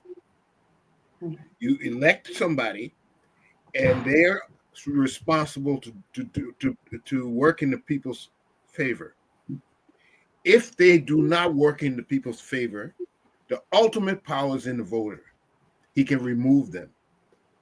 But what has coupled with this voter failure or voter negligence by voting for charisma or for tribe or for money, what coupled with that is a systematic failure. Our institutions have failed. So they do not provide the leverage, the guidance that is supposed to. They are easily manipulated. So when you put both of those two together, you have people who know how to play the system. They know how to truck voters from one county to another region or one area to another area, and nobody says anything about it. That's a systematic failure. Okay? There are people who, regardless of how many times they've been brought up for prosecution or corruption, nothing happens. They are not prosecuted. And so who can stop them from running?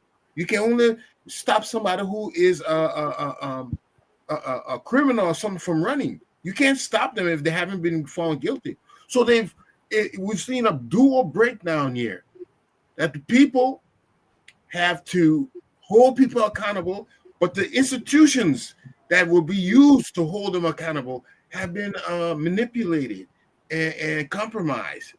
So we got to wake up to it and realize we got two things to do: restore the systems and re-educate the voting populace, that their future lies in the hand of that vote. It's not that immediate gratification they're getting.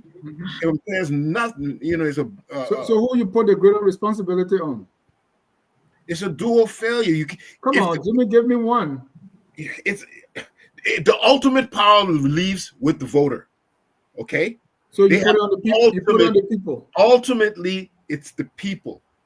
That's why you have revolutions. That's why because in the end, the people will have to decide to get rid of these people. Thank you. The people. Let me go to the new progressive commentator. The people. Thank you. I sat patiently listening. Look, any thesis that blame the people in an election for failure of leadership is a bad thesis. Yep. Very, very bad thesis. Especially so when we're talking about an impoverished population, we're talking about the psychology of poverty. Why do we think people use hunger as a weapon of war to subdue a whole city by siege and constrain them to open the gates and then enter and subdue them and conquer them? One of the palabras in Ladra we say that I vehemently oppose any individual, no matter your education, that the poor people whose life has been destitute, have been subjected to nothing more than a life of poverty, should be held responsible for the failed leaders we've had the last 178 years. Never, ever. I think the only time we blame these people for voting wrong is when they are able to afford their daily bread, they are able to put food on the table, they're able to pay their own tuition. They are not going to be told by individuals that you have to send your children to come wash my clothes and then I'll send them to school. And then when they vote wrong, you come back and tell me. And let me say this in the defense of the Liberian people. Since 1979 to now, I've seen the people reject a lot of elected officials from government on the basis that they didn't meet their expectations for why they voted them into power. And I've seen them remove people from power and bring in new people who promised them heaven and brought nothing but complete disappointment. So I think the Liberian people got nothing, no blame to take here. I think every citizen has the right constitution to run for office. And if you win the elected position, you need to serve the country as a patriot. Okay. And your leadership and accountability stops with you. Let me close by saying this. Look, if any leaders Liberia listening to this chat, we need to start calling you guys up by your names, shaming you. And if you're in the same profession as us and you need recommendation for someone, we shouldn't even give you a recommendation when you leave government. Thank you. And hold on, Caroline. Okay. Caroline, hold on, because I know I have to leave, so I just want to. Hold on, Caroline. Okay. Just hold on. You know, because these are the. Am I back on, Dennis? You finished, right? Dennis, am I back on? You finished. No, let me just learn on this. Let me just learn on this. Look, you know, when I look back, you getting me, Dennis? Yeah, somebody play on my internet. One of Joseph Broca here with internet. Clarence in Monrovia, I think he called him from Douala somewhere. Let me conclude by saying this, Dennis. Look, let me say this. Yeah, let me say this. The Liberian people cannot be blamed for the failed leadership of people that have been trusted with power. It is a shame that our people cannot stand up to deliver the report from the level of power that they are in. And I close by saying this. Listen, take me any day, anytime. My answer remains the same. Liberian people are not to blame for failed leadership. Thank you. Thank you. This time, I want you to reinforce what you said just for 30 seconds. And the two questions are, what specific leadership failures have contributed to Liberia's widespread infrastructure collapse and the environmental degradation? Then on the other side, why do Liberians continue to elect leaders who fail to deliver on infrastructure, education, and anti-corruption promises? That will be your second statement as we delve into this. So I'll go the other way now. So Caroline, let me start with you. All right. I'm gonna say this and then I will have to leave you guys because I have an appointment. Thank you once more for having me on here. Like, there are so many things that the government has done to fail their citizens. First of all, the basic things of life: running water, electricity, good health care, food to eat. Whoever controls the food or the man's stomach controls his life. Liberians are just surviving. The mismanagement of public funds. People don't have good roads. Our children do not have good learning environment. You expecting them to learn the civil education so they can know their rights from their wrong, so that way tomorrow when they are eligible to vote, they can make the right decision. But you have not afforded them a good learning environment. So many public schools in Liberia, they don't have windows, they don't have chairs. The place is just deplorable. How do you expect someone to learn in such an environment? You know, that's what they've done. Another thing they've done is corruption. You're telling people, oh, the citizens are the one to blame. The reason why we voted for you is because we felt in our mind that you're going to do something right. Nobody go to the voting booth to say, oh, I know this person is corrupt, but I'm still going to vote for this person. You go to that place with the hope that when you vote for this person, they're going to do right by you. They're going to serve you. They are there to serve us, not to enrich themselves, not to enrich them and their family, not to build houses that they've never built in their entire life. And that's what our leaders are doing. So the citizen, yes, the citizen do have the right, the power lies in them. But if you have not afforded them the opportunity or the environment to feed themselves, right now we have 85 to 90% of our population that are not working. But you're giving foreigner certificates to work. You're giving foreigners a place to come and take refuge. But your own citizens are there. They don't have home to stay in. Our disabled community don't have anything for themselves. You build buildings, public buildings that don't have anything for the disabled person. Then you expect them to enter the building. How? So the leadership have more responsibility to do right by the people. That's the reason why the citizens go out to vote for them, not to do, you know, the things that they are doing. Thank you. Thank you. Prince, basically Caroline is saying the people have no power because the leaders do this by design. Because the more educated the people are to ask for those things, so they create those conditions so that they will be in that condition because it benefits the leaders to keep themselves in power. What's your take?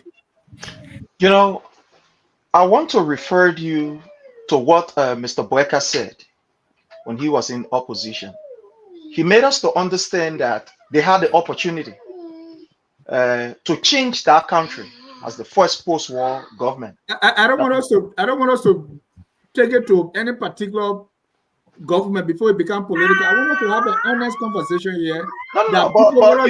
Excuse me, no matter which side you support, because what we have seen in Liberia is over and over and over. So yeah, this has been 178 years, so this is not just Dennis, when we do a comparative analysis of the most recent government that we have had, we see that can we let Prince speak, please? And let me, Caroline. No. I want to direct the conversation Elvis, and because I've been doing this thing for a long time and there is no match, so whatever I say here is gospel, right? I want us to not to pinpoint specific leaders. Then it makes the discussion small. No, but we got to cite an example. We got to cite example whenever we talk. Go ahead. You have 30 seconds. Fine, that's good. So we saw what happened. So we must first of all look at the willingness of the government, especially the president, the head of government, his own agenda as it relates to developing the people's life, empowering the people, job creation, and etc., etc. And that was displayed by the government of His Excellency President Dr. George Manneh Weah. When he took over, what did we see? We did not see President Weah taking jobs from people. We did not see the government denying citizens their rights to be able to protest. We did not see the government denying the rights of Liberians to education. We did not see the government denying Liberians the right to express themselves, and be protected by the law as compared to what we are seeing. So the thing, like I said earlier, that we continue to blame the government, of most recent, look at this government. Now, this government point to all of the facts that they squander resources, that the opportunity that was given to them, they misused the opportunity. We'll go to the next speaker. Mr. John? We'll go to the next speaker. I think I've been treated unfair tonight. No, but But if no you problem, don't I'll go by our surrender. rules, the debate has a format. You are limited here to particular people. That's not what I'm here for. Evans, go ahead. The same question, you said the people. Yeah. Look, Mr. Ja, I heard somebody say you vote and you hope. No, you vote and you know. Look, when you are the board of directors and you're going to choose a CEO to steer your affairs, you do your due diligence. You look at their resume, so to speak. You look at what they've done. You look at the success that they've had. You look at their integrity. These are what the progressive were trying to do before their revolution got curtailed. And in essence, I also blame the True Whig Party for keeping the Liberian people outside of the multi-party democracy in our country, where they didn't practice it. They didn't know what it meant. They didn't have the civics to understand what their responsibilities were, that they had a duty to themselves and to their nation to elect leaders who will be there for them and to provide for them and to make sure that their lives will be better and the life of the children will be better.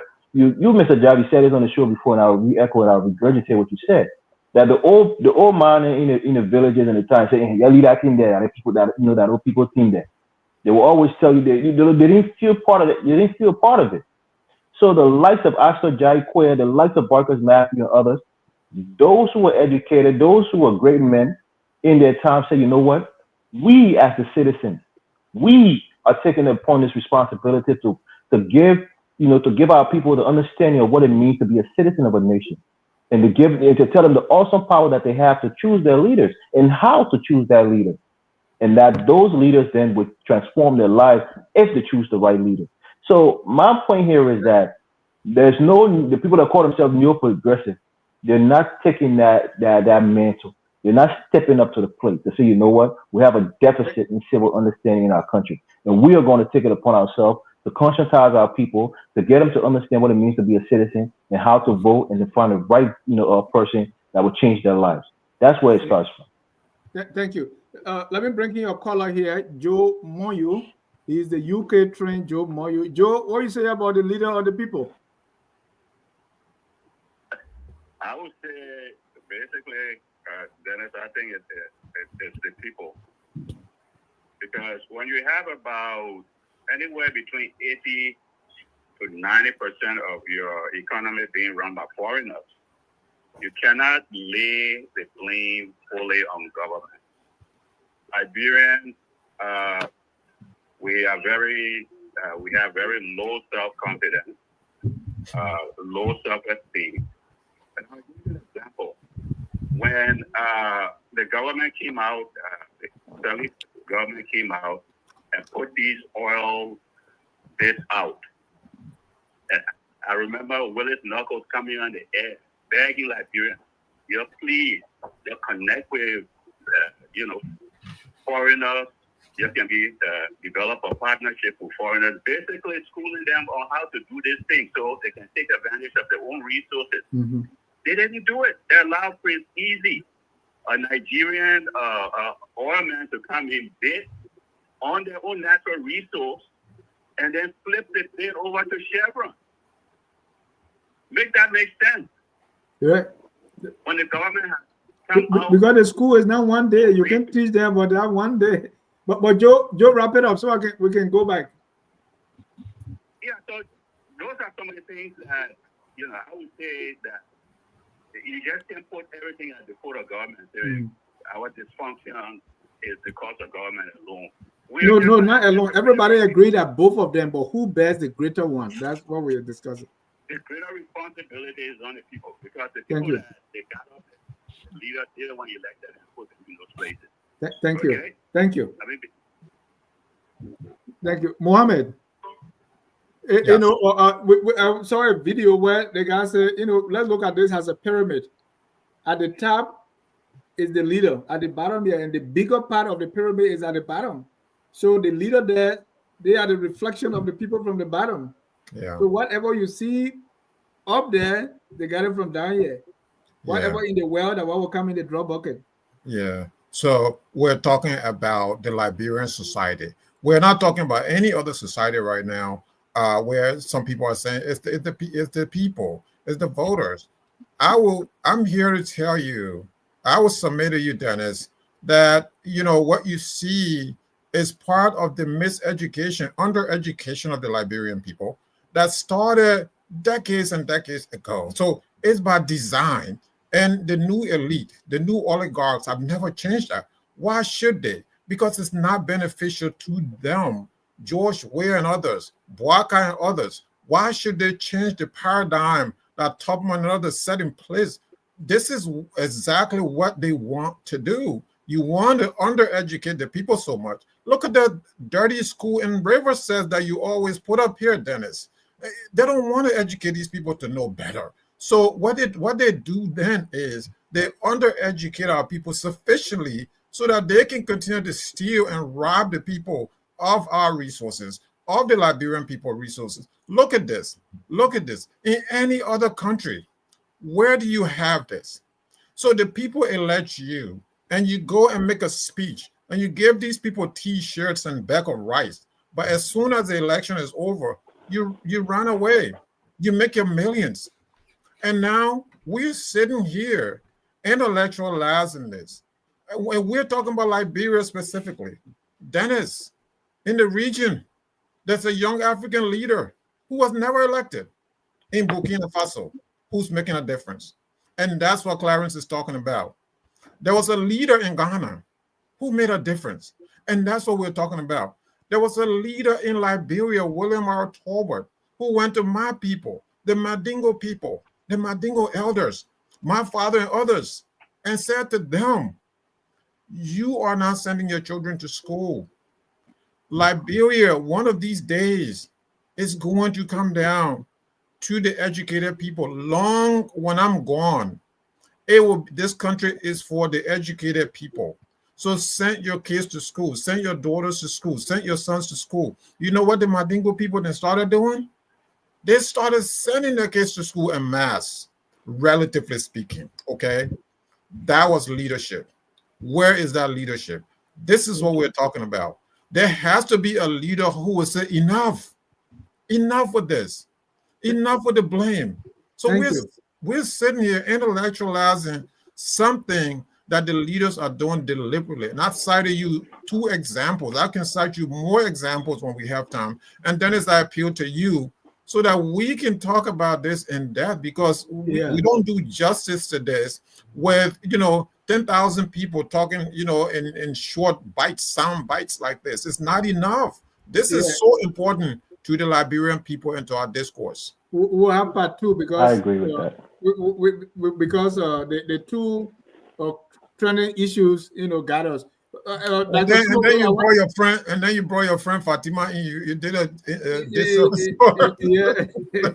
Well, you're going to say I corrupt. That's why, and then you will blame the leaders. I don't know if you hear me now. I'm not even hearing Dennis. So I guess I'm hearing you. We are hearing you, Alfonso. We hear you. We can hear you. I wasn't hearing.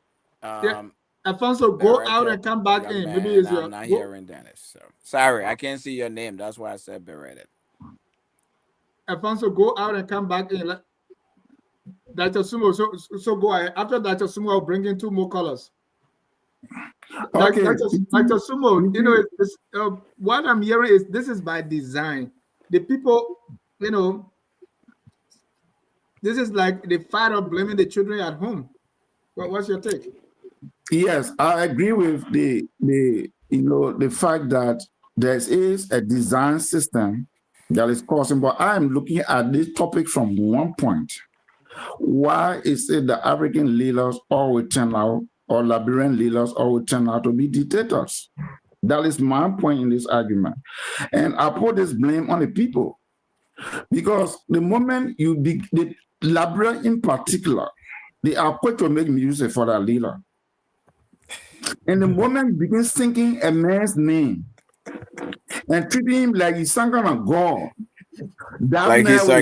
he's a king. Yes, that man will be, no matter how good a leader he is, that's nature. Nature is going to drive him to overpower himself and misuse of his power because this syndrome. And this is where we to have a But responsibility. you will always have those people. You will always have grievance seekers and bootlickers. That's what makes you the leader. So I put a blame on the people. If we can just educate our masses or our people to stop singing our leaders, name and calling them godsend and calling them all the power they can call them, our leaders will not have the ability to become dictators. That is just my argument on this thing. Thank you. Let me bring in Hassan Kone, who is on the line. Hassan, what's your take on this argument? Were you asking me, Dennis? It's always the people. Okay, I'll go anyway. So I've heard a number of things. I've heard people saying lack of education. People saying that. Oh, really? Not me? Okay, I'm sorry. That have the same mentality, the same mindset, and all they know, you always, and every time you speak a leader from among those people, you're going to repeat the same thing. Were you not hearing me? Behavior and things. All right, I will leave and come back. Liberia, everybody used to corruption, went from the small child, right, all the way to the oldest person in Liberia. They know that you have to be like, you got to be aggressive, you got to do all of this thing and see money, and you see the likes of Dollars Zillow. That's, they know in their society, that's all they see. That's all as they can think. So anytime you think, why you call it, you pick leaders from among those people, it's always going to be the same result. So it's the people that are producing the leader, like the previous person on the show said, right? And as far as how you call it, the Fatima thing, that's the CDC guy doing on the show right now. He's auditioning for a job for 2029. So they can also enjoy so he can get a position that he's qualified for, right? That's exactly what Fatima did. Thank you. That's what he's doing now, and stuff like that. Yeah, and then one more thing, Bible, right? So, to see, Liberians on the show, educated Liberians candidates themselves, right? I'll almost go back to my there's a well-educated guy that knows a lot about government and know how everything should be. But yet, Elvis still support George Weah, and I still don't know why is Elvis still supporting George Weah, right? Because of everything George Weah has done, and you see what George Weah is capable of. But he still supports George Weah. So we are contradicting ourselves, right? That we want good for our country by saying that we're supporting leaders or supporting people that is totally horrible for the Liberian people to move our country forward. Thank you, Danny. Thank you. Sam Wallow, please give your take. The leader or the people, leave PSA alone. Okay, Alfonso, you can hear me now? I do now. Yes. All right. I don't know how much you missed, but let me get your take here. So yeah, real quickly, I've heard people arguing on the other side saying, "Oh, the people are destitute, the poor, and they were made poor to vote wrongly." I've also heard people say, "Oh, it's the education system. The people are not educated." In as much as those arguments have some merit, I think they have very little merit. I don't think anybody on this panel is going to tell me that there's a voter in Liberia who doesn't know that getting a bag of rice or a few cups of rice will not determine who a good leader is. I don't think we should wait until our people get wealthy, all of the voters get wealthy, are able to send their children to school, buy the rice before they can vote right. The people know, they understand. Well, I just gave examples earlier, and other people here did, of corrupt leaders who are continuously re-elected. Do the people not know that? People, you show a school. There's a school in Riverside. There are people who are elected to represent the people of Riverside and to bring resources to Riverside for schools to be built, for clinics to be built. You think the voters in Riverside don't know that their children don't have schools to go to, or their pregnant women don't have clinics to go to for prenatal care or for delivery, safe delivery? I don't think so. And I don't think anybody needs a college degree or a high school degree or a high school graduate certificate to understand who a good leader is and who will bring resources to them. Liberian people understand what government is supposed to do for them. It was somebody who was here, I don't remember. You kill my mom, you kill my pa. It's an example. They knew that their mothers and their fathers were killed, but they still said, you are the one who will vote for.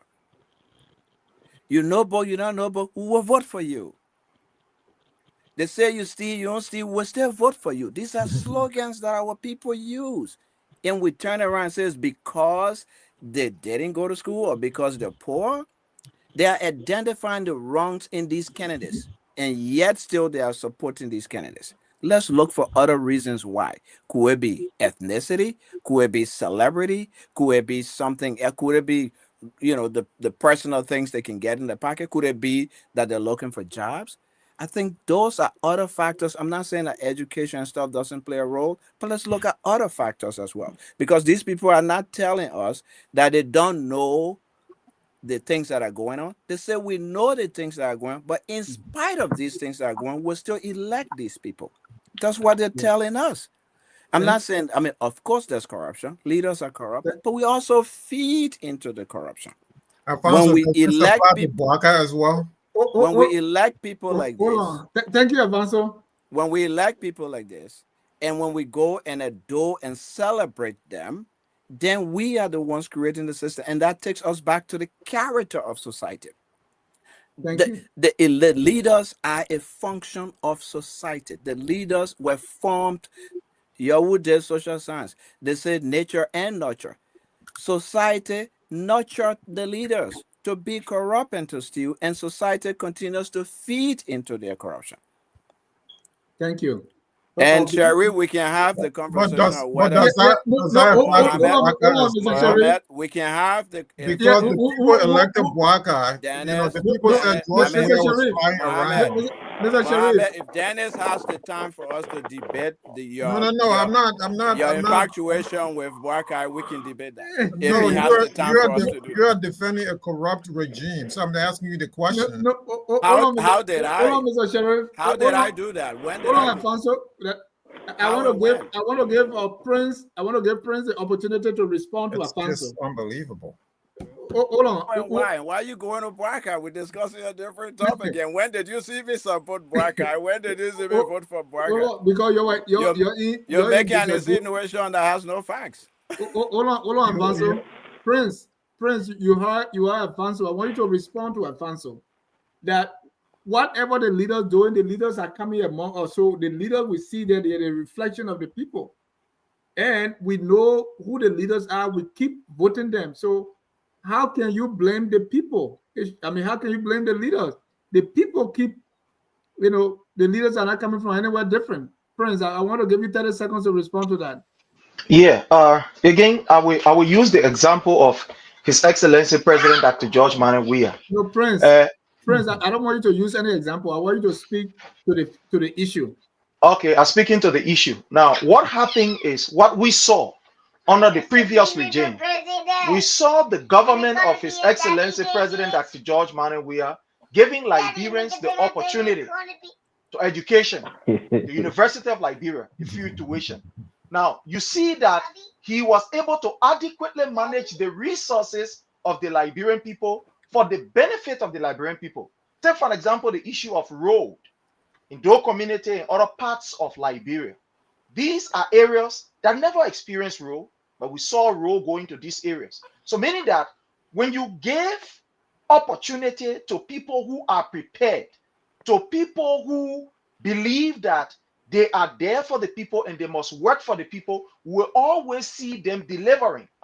We saw with His Excellency President Dr. George Manuel Weah, the building of, the ministerial complex, what we had there at the Freeport of Monrovia, first time in its history for us to have a modern facility. Now today we have the NOCA building, which was initiated by His Excellency President Dr. George Manuel Weah. So when you give leaders the opportunity, especially leaders who have been tested and tried over the period, you see them delivering like President Weah did. Thank you. Clarence. Thank you, Dennis. I think I like what I'm hearing from Prince. So far, Prince has been showing that leaders are responsible for their actions, and that's what I want to say. Simple. What Liberia is lacking is the moral rectitude and ethical discipline in leaders. You give leaders power, they abuse it. Then you come back and say you want to blame the people who entrusted them. Everybody cannot lead.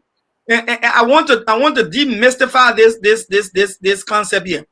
From 1847 to 1980, 133 years, which Liberian people voted for leaders in the country for 133 years? Which ordinary people? Who in Bokonjide? Who in Sastan? Who in Plibo? Voted for a president for 133 years in Liberia that was still backward at 1980. Who voted for the PRC regime? Who voted then later on? They said they became a surveillance government, subduing another candidate who may have served to won the elections, and Samuel Doe took it over. So was it Liberian people vote we're talking about here? Yeah, with the Liberian people voted Charles Taylor in power, 1997. He was removed because of we feel he did some wrongs. Madam Eric Johnson came. Can you blame them for Madam Eric Johnson 12 years as well? Can you blame them for George Weah 6 years in power? Can you blame them for Joseph Barker reckless 2 years? Reckless 2 years? Where you came to deliver people you said that are in a destitute situation, and now you ride a $1.2 million vehicle traveling on a highway that the people must pack their goods for 1 hour. They can't pass because you're coming from rehab and you have not yet reached to Mount Barclay. The people should pack the car for 1 hour. Is that the people? No, we should reach to a place where we stop blaming the people and get to these people and tell them, say, the people will remove you from power when you do not serve them, but you still come back. We'll bring new people, fresh new people up. We'll bring them with promises. They come and fail. We say, oh, it's the people. We're giving these guys a pass to continue to hurt our country and save the people. When I want to hear people talking here, tell me what the presidents you say did not do, and tell me what the president you think did the prince is doing, and then we judge them on their merits as leaders. No, Dennis, I don't agree with you saying, oh, don't talk about the individual. The individuals are the ones that pushing the country down the drain. Let's talk about them. There's no sacred cows amongst those failed leaders that we have in Liberia, and we should shame them any day. I just want to reduce the conversation to Bwaka. Mr. Ja, please let me respond. I want to go to Jimmy before. Okay, I want to go to Jimmy first. Yeah. And then we'll come with our conclusion. Yeah, Mr. Before we we're going to have this discussion again because it's so sweet, and we have just we want to scratch the surface. Mr. John. Yes, sir. We cannot hope we're going to get a savior one day. I hear the argument for a leader. So the argument, if I were to take that argument, then I'm saying, okay, so if we get a good leader, then Liberia will start doing right. Yes. That's so. We will sit around and fiddle our thumbs and wait for a leader? No. Yes. What is also required is to build systems that will make sure those leaders. Who's building these systems? We have to build the systems. The leaders. So if you bring in a leader, are you saying the leaders, the people should build a system? The people as well. Yeah. The systems. The people are part of the systems. Yeah, if you bring in a leader who give me a chance, if you bring in a leader who does not restore those systems, build those systems that they work properly, you're not going anywhere. I'm trying to say you can't just bring in a good leader. You need a good leader who's going to restore the systems, and the systems in turn will keep the good leaders in the right path. Okay? What you see going on in some countries today, you see them trying to build the systems that will keep everybody straight. But you can't rely upon a leader alone because, human beings are fickle. You have to have correctional mechanisms in place to make sure they fly straight. So if you get a good leader tomorrow, if we finally get a good leader, the first thing that he has to start to do is to repair these broken systems, these weak institutions that we have. We cannot go to the Justice Department and get justice. We cannot go to, when we go vote, voters are being trucked all around. We go to the hospitals. Everything is broken. So we have to focus on getting a leader is one thing, but building the institutions will keep us afloat one after another. That is how the strong economies of the world are functioning now. Who Because built the institution, though? you the people have to build it. How? You just give me need an a example plan. of I can go on for hours. First of all, you need a plan. You need a national plan. How you're going to restore That's too vague. Jimmy, let's pick an institution, Jimmy. Let's pick an institution. Let's say, the court. Yes, the legal. That is fundamental. Okay, so tell me how the people will build a court. It's fundamental. Okay, you have to first review the laws that are on the books, and if they seem to be correct for today's time and today's people, then you start enforcing it according to the law. Do not let anybody traverse. So who is doing that? The people or the leader? The people can do that as well. And if Jimmy is done, I can buttress it. No, I wanted to come in before. Jimmy is taking us somewhere, right? Yep. Jimmy is talking about the system. Jimmy, you first started by saying the system, and the people, they play the system because they know the system is broken. That's so correct. whose job it is to build the system and make it work? I hire you to build the system. How the hell you're not building the system? And if I don't, you. and after you hire me, and I not don't true. build the system, what I do you hire you? So what do you do? Mr. Job, please, I ask for time. So after you hire me, Jimmy I is don't still on build the the floor, system, but we're what do getting you somewhere. So You rehire me? You hire the person to build the system. Yeah. The person didn't build the system, then you rehire them. You rehire them? Is that what Then you do? another person promised to do it like Waka promised, and he's not doing anything. So then what do? You're stuck. If they don't build the system, they have failed, and they failed you. So and you are not stuck. And by the way, you are not stuck. So what we're saying here, so you hire them to build the system. They didn't build the system. So you hire another group. That group who does not build the system. 7 years. Does not build the system. For so 6 years. Just stop electing or make a fool. Dennis, that's part of the problem from the people. Let's begin from the hiring process. And I think Elvis hold on, Morris. Elvis spoke to that earlier. Yeah. It begins from the hiring process. Right. The hiring process, the vetting process. Right. We should not vote people or hire people because they tell us what they will do, because they gave us promises. That shouldn't be the only thing. Let's go back to their background. Yeah, but we are not medicine people. We're not soothsayers. No, it's not medicine. So Dennis, when you come to me, I'm a voter in Sino, and you want me to vote for you, I will not just listen to you saying, oh, when you vote for me, I'll be hospital. Has Dennis built a hospital before? Has Dennis contributed to anything before? You look at the background. So you don't need to be medicine man to look at the background. Thank you. So the assumption is somebody who was good today will never become bad. No. So we have to vet people. That's what it is. Of course, there's no human being on earth. No. There's no human being on earth who can predict what another human being will do tomorrow. Exactly. So what we do, that's why we need to look at the totality of what has happened in the past. So we've done that, and we would put you there. No, we're not doing that. We're hiring Dennis. We're hiring the same from people. The topic here. Hold on. We're hiring the same people, or the people with the same credentials, similar people with the same credentials, and putting them in the same position. That's what we're doing. Evans, let me let you go. Yeah. Thank you so much. Look, I think on the topic here. One second, please. Hold on, Dr. Sumo. Hold on. I think we're democratically immature. I think that's the starting point, right? And I think also. No, why? Right, because realistically, we've only had about 20 plus years. No, I'm saying, why are we immature? That's what I'm saying, because realistically, we're infants when it comes to democracy. True Weak Party, we didn't have a true democratic system. Dolotown, we had a military, system. Even Taylortown, we had a democratic system that was under duress. The people voted, that way. And now come Ellen, George Weah, and President White. Now this is where we really have true democracy and people can vote. But the point I really want to make is that Liberians, we're lazy people. We're lazy. Politically, we're lazy. For example, in this country, you have people called the Justice Democrat, right? They started a party or they started an organization. What is their aim?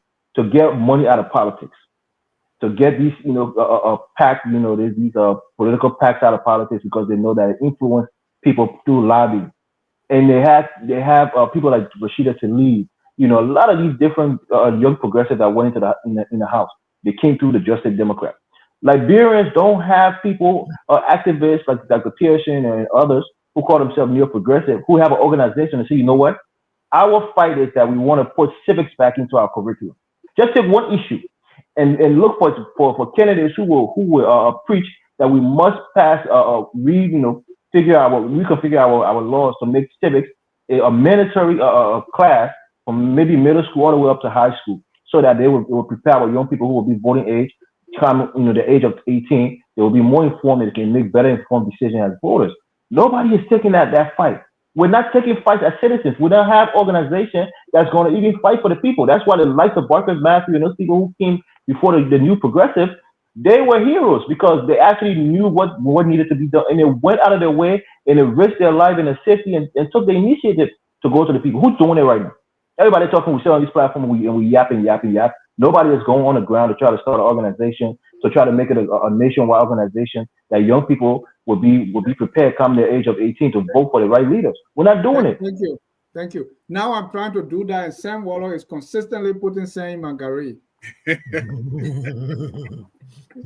All right. So let's conclude with the two questions here, right? So this will be our conclusion. As a wrap up, what practical steps can citizens take today to demand better leadership? For those who say, they're the leaders. So what can the citizens do to demand that? Then on the flip side, what reforms are needed to ensure leaders are held accountable and citizens are empowered? Since we are in the diaspora, how can diaspora communities like ours influence civic awareness, the one Elvis talked about, and leadership standards back home? I want to pick up where Elvis left off just now because so you're not answering the question I put. You wrapping up? Yes, I'm wrapping up. Yeah, so please listen to the three questions that I asked. I want you to put them in your wrap up. Okay. So what Elvis says, he touched on something.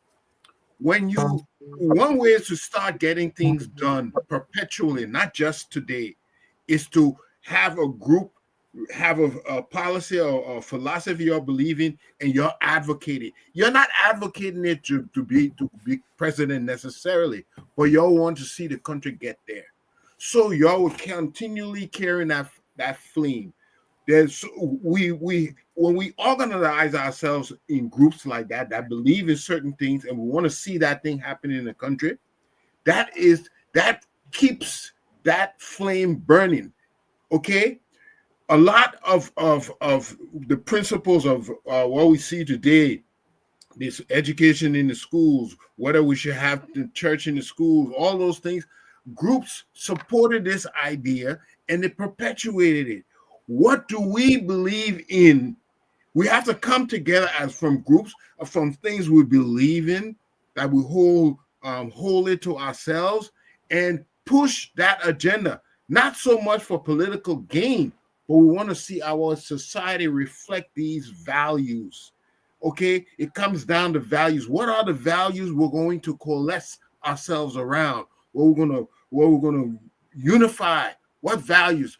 I have the value that nobody should be more important than anyone else and take advantage of them, regardless of your education, regardless of your background. And if we stand by that, the day we see somebody else taking advantage of somebody, we will go strike. And not for power. Thank We're you. going to uphold our beliefs in the society. You didn't answer any of my questions. All right. I was interviewing, and I was interviewing the ANC group yesterday, and one of them said something that struck a chord with me, right? And I started to reflect on it. He said, when Doe came to power in 1980, he raised salary of civil servants to $200. 1980 to now is 45 years ago. Today, civil servants in Liberia cannot make $200 after 40 years. Yet, Mr. Cummings, for example, is not taking that economic message and making it central to his campaign and fight for it. That soon you call the name Cummings, you think economics. So that people, so he's not kind of building if everybody is in it to get election in the next 6 years to get elected. So what Evans said, is very important, that nobody is willing to put up the fight. Right now, when you go and talk to someone and say, oh, Dennis, that two, either be CDC or be Unity Party, so you have to pick one. Even though we know that what the issues are. Right. But we say, pick one. We reached 50 already. So in 2 elections, we can't do anything. So this is my time. So as we wrap up, the 3 questions again, which Jimmy did answer, will give me another opportunity since he's a senior here. What practical steps can citizens take today to demand better leadership? What reforms are needed to ensure leaders are held accountable and citizens are empowered? How can diaspora communities like ours influence civic awareness and leadership standards back home? When we have our organization, we call one corrupt leader to be our speaker so he can give us money. So we too are part of the problem. Dr. Smoke, let's wrap up. You are our main guest here tonight. Everybody have been here. Yeah, exactly. You just struck the point, Mr. John. I always do. That's why everybody agree I'm the because best. you continue to do these things, you pushing civil, or you advocating for change, and you want good leaders. Then the very corrupt people is your guest speaker. Okay, and you still want change.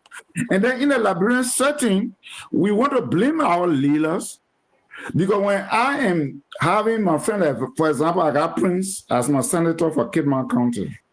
And because Prince is my friend, everything he's doing and building homes and doing that, I call Prince smart. Mm-hmm. I won't call him corrupt. I call him smart. I asked my friend Labrent, "Damn, you see your boy Prince, then look at my man, Nicky Stormy, man. See the come up in him lying." And we do all these things, we still come there and say the government officials are corrupt, when we, the very people, are the one that breeding corruption. Prince, let's see your stomach. Let's see your stomach, Prince. Mama, I'm sorry, I didn't let me to hit you down. I'm just giving you an example. Waiting for 2029. But what I'm trying to strike here is, until we can have this civil education and begin to tell or teach beginning from kindergarten, because for us, we are the old apples. Nothing can happen to us. We are fixed. We talk about our grandchildren, even our children now, they're going to just follow us because that's what they have seen.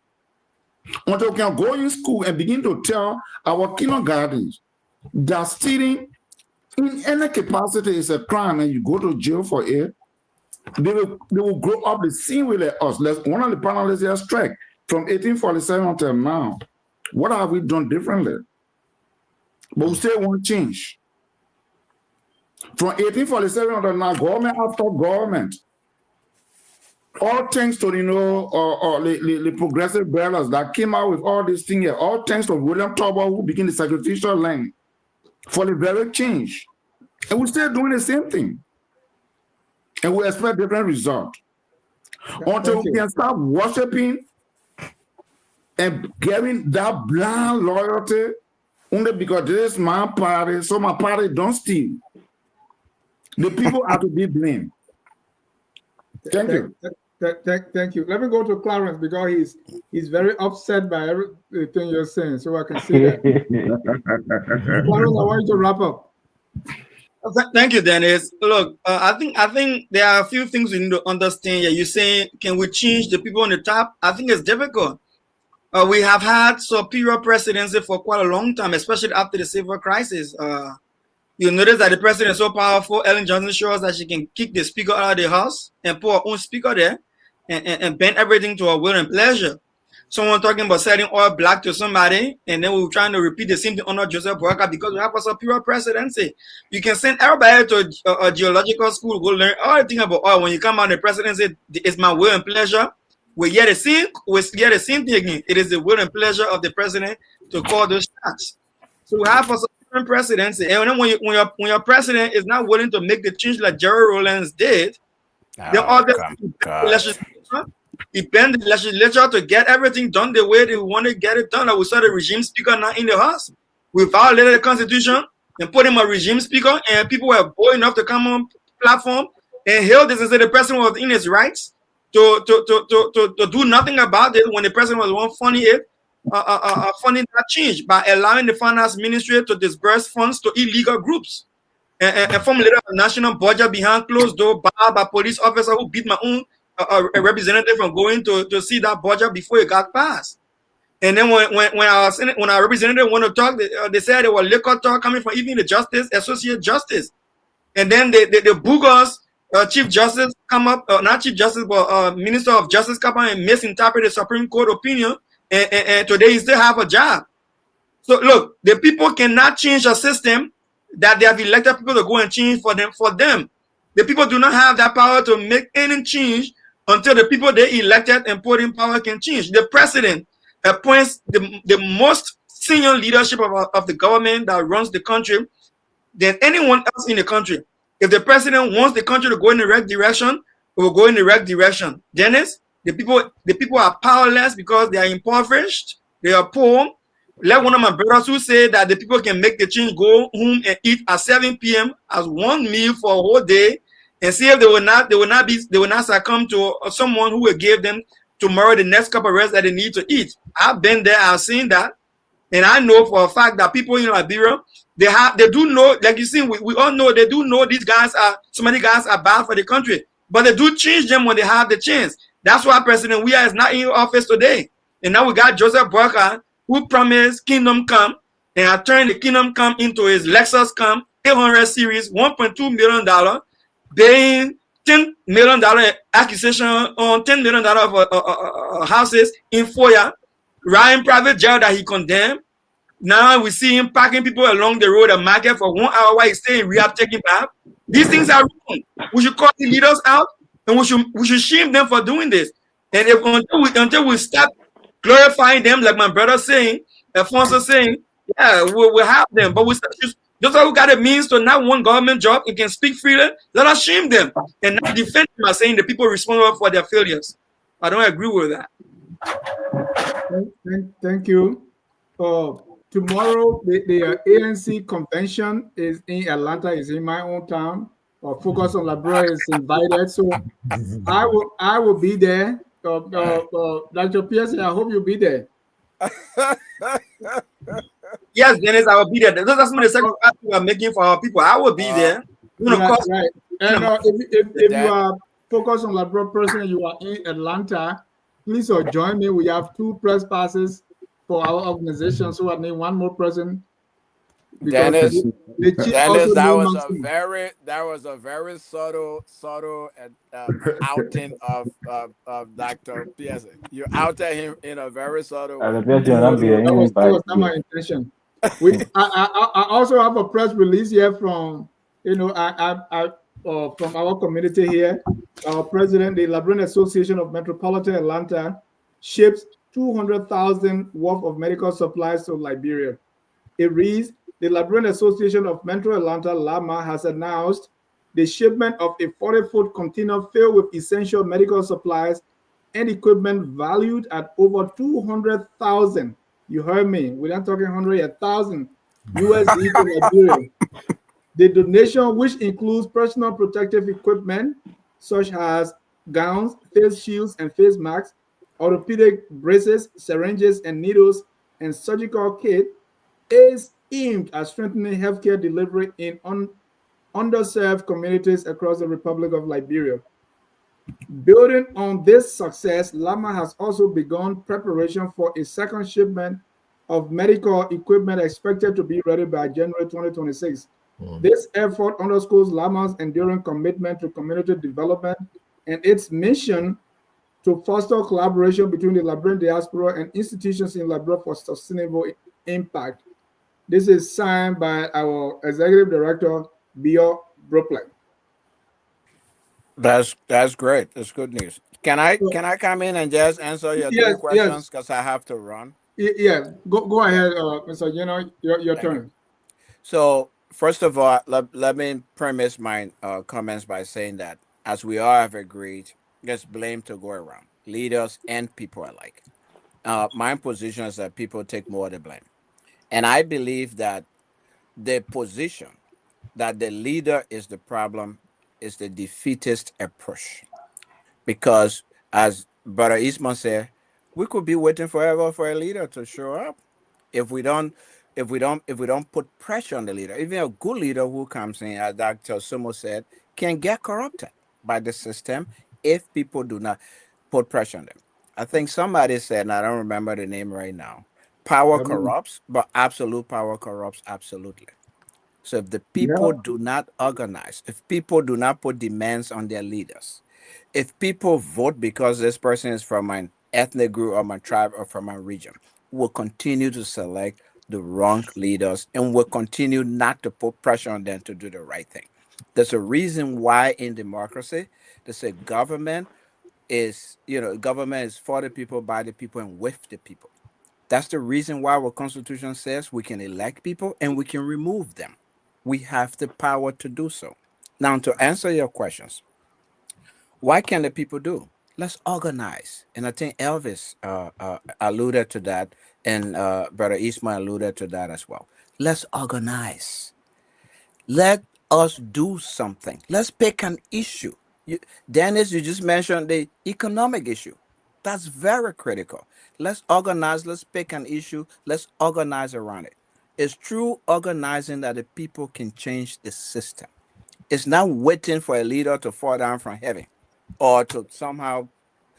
Jesus will not come to run our country. It's us that have to do it. So pick an issue and advocate around it. We can even work to choose candidates. We have the power to do so. So let's go to Sino. And so we're going to elect a superintendent or a representative for one district in Sino County. Let the people from that district organize and pick a candidate from that district and support that candidate to go in the House. You know what will happen? That candidate will be beholden to the people who selected them. And again, Evis alluded to that, and Brother Ismail. That's what happens in this country. I work with a labor union in New York. The union that I worked for was one of the few first people. Actually, my union was the first to endorse Mamdani when he decided to run for city mayor in New York. The first union. And we mobilized. Mamdani is a union and a community candidate. That can happen in Liberia too. These people don't have brains that fell from heaven. God gave all of us the same brains. Let's organize. Let's go to Zwerdrew, where Mr. Sharif and myself came from. I think they got one of our guys, peace be to the ashes, he ran, he died now. Let's organize for somebody like Era Madison Guyan that we know. Let's go and pick one of our people that we know that we can. That's how democracy works. That's how the people control the system. The people don't wait for a benevolent leader to fall from the skies to run them. If a leader gets there who had a good, whatever it is, yesterday, good history and performance yesterday is doing wrong, the people challenge him. 7 million people jumped in the streets 3, 4 days ago, last Saturday, to say we don't want a king. Would that succeed? Would that get them anywhere? I don't know, but people are acting. People are playing their role. That's what we call in civil society a viral civil society. That's what we need to create. And that's the role that people can play without the control and involvement of government, to answer your question. Thank you. Prince. Yes, sir. I think His Excellency President Dr. George Manuel we have started that initiative by introducing civics in schools. We saw what happened. When he became president, he sought to aid that we refine the curriculum because it's very important that citizens get to know, what the government is all about, their rights and etc. But unfortunately, The Joseph Newman Boyka-led government have trashed that. So I don't know whether they are thinking about it. They have trashed it completely. So this is one of the reasons that we've seen that this is a long haul. That's why we continue to say that government is to be held to a larger extent, because the people gave you the opportunity so that you can be able to use the resources, whatever it is, whether human or whatever, financial or whatever, to be able to benefit them. But unfortunately, it is not happening that way. That's why we continue to put the blame on leaders. Like, take for an example, you're talking about what can we do, what kind of step we can take in order for us to be able to ensure that we hold government accountable. I give an example. His Excellency President Dr. George Manuel Weah introduced a bill to ensure that leaders these are are the not just, brown ones. especially the presidency, you're just there for infinity, from 6 years to 4 years. And unfortunately, the same old politicians for the referendum, they said, no, we can't, that man, that 4-year thing, we're not agree. We're not agree. Let me be there for 6 years. Absolutely. So you see that at the end of the day, again, it gets back to leader. The leader must have that ability, that capacity. He must be endowed with the love to ensure that he works in the interest of the people. I'll give you an example. What His Excellency President Dr. George Manuel Weah did within the period of 6 years, even the government of 12 years did not do it. So you can see that when you give leaders, especially people who have the heart to transform their nation, when you give them the opportunity, you see the visible dividends of what you've given them. Today, we can boast as a nation, first time in the history, that today we have at least a military hospital, that which has never been. I remember when I was coming up in the 80s, we had Soko Sako, that thing there, our clinic, that was not even hospital. But today we have a military hospital. Today we can boast of the state-of-the-art NSA building since Liberia was founded, which was never. Evans, I was waiting for you to say something, but you didn't say anything. We can boast of NOCAR, the NOCAR today that people are taking glory for. We can boast of NOCAR. Today, let's look at the ministerial complex that was completed under His Excellency President Dr. George Manuel Weah. Let's look at the schools. Let's look at even the Emory Hospital. So meaning that if you give opportunity to people who are prepared, people who are ready, and people who have proven track record of serving you, that's what we see. But when you take opportunity and give it to people who can take saw and give it to Belego and go sell it to Jalo, then a problem. The people say they confess. They say we take saw, we give it to Belego, so Belego can get far, so we can croak people. So when you elect these crooks who confess and they openly confess, the people say, oh, we living on Lu, we living on Lu. But people say, oh, they're living on Lu. Yoka. Today, what we are seeing, these people are taking the resources of the Liberian people to pay for their loan. That's what's happening. These people are going on, a safari and calling it. They say they're going on, how you call conferences around for them to tell the Liberian people, say, we're going to go in job. They want to do it, but we know that why they're going to go in job. Because all of the trips that they have made, we can see nothing. They lie to the people that they bring in. How you got 288 yellow machine. Up to now, we have not seen one from a friend. He said he got friends. They said they have friends. So to just conclude, they said they have friends that can be able to change Liberia. Up to now, I don't know whether they and their friend are speaking.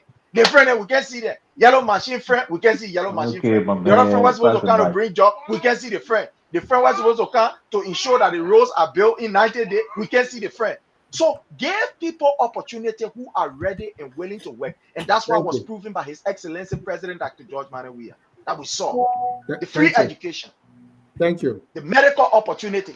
Even doctors were all saying that President Weah gave them 20%. The songs are there. You get a song. Say you get all 20%, we gave you 0%. So President Weah makes ensure that at least 20% was added to whatever benefit, salary, and etc. Look at in Pele Village. All right. Evans, I let you go on and on because the housing unit in Grand Gide. Prince, my man, Prince, you got to stop by. Okay. So that should tell you my experience, right? So you agree with me now, Evans? Yeah. Go ahead, Evans, your turn.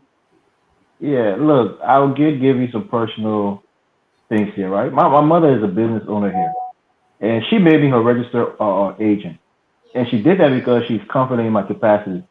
Were she to become infirm or incapacitated, she has the trust in me that I can carry out her affairs. I'm saying this because parents send their kids to school to prepare them for the world, how to navigate the world. That God forbid when they're not here tomorrow, they will have the tools to make informed decisions, and how to navigate their lives successfully. As people, we should know that education and knowledge is a burden, but it's also liberty. And you have the responsibility to bring others along with you. To the enlightenment that you get through education, you should be a torch to bring the people out of darkness and out of ignorance. So for those of us who have some little understanding of how civics should work and how people should be informed to make better decisions that would better impact their lives, it's incumbent upon us to have the desire and the organizational skills to bring ourselves together and bring our brothers out of the civic darkness that they're in. So I hear my brother, Prince talking about President Weah initiative to bring back civics into our curriculum, which I think is a great idea. I think if we can galvanize ourselves to make sure that it should be a right to every Liberian student, especially from let's say middle school throughout high school, that they should be civically educated, that they can make informed political decisions that's going to impact their lives. Not to tell them to join the political party, but just that they should be informed on how to make political decisions. That would do a great deal. From now to 2029, if we started today, I'm willing to go with anybody. If we started today to conscientize our people, our young people in villages and towns and counties, they would make a better decision come 2029. I can show you of that. But who's willing to do the work? Who's willing to be selfless? Who's willing to be patriotic? Who's willing to know that it's not a fast result? It's going to take time. It's going to maybe take the next 5 years for us to get where we want to be. And our young people who will be turning 18 at the age of majority of voting will be better informed. But I'll give you one example here. And Prince, I think it's Prince said it or And somebody you have else. I 30 think seconds left. yeah, Mr. Yana said it. Look, when President we have put the term limit on the ballot, right? The Liberian people rejected it. He did something that we all wanted. He put it on the ballot. Something that we said these guys they got too much time. The Liberian people they didn't reach the threshold for that referendum to pass. Who do you blame then? Do you blame the leader or do you blame the people? Which groups were out there advocating that this is the right thing? We need to cut these people down, from 9 years to 6 years, from 6 years to 4 years. No group went out there to even conscientize the people. So most people didn't even know what was on the ballot. They probably didn't even vote for it. So people have to go out there and work for the change that they want to see. And if we start doing that, more people will be better informed to make better political decisions come 2029. Thank you. Mr. Sharif. Yeah, so Alfonso left now, but he says something profound. He said, let's organize. Well, that's what the Grand Coalition tried to do in 85. And then there were gunmen sent to arrest these people. That's what students, stood up, empty stomach. Poor students stood up against the regime. They were locked up in Belayala. People have tried to do these things. You will have dictators come up and stymie the will of the people. So you have to have the leadership. So, what everyone is saying is probably like chicken and the egg. I'm not going to get upset at anyone who says it's the people, because on this show, sometimes I've said it in some of my writings that you've seen. I have also indicted the people.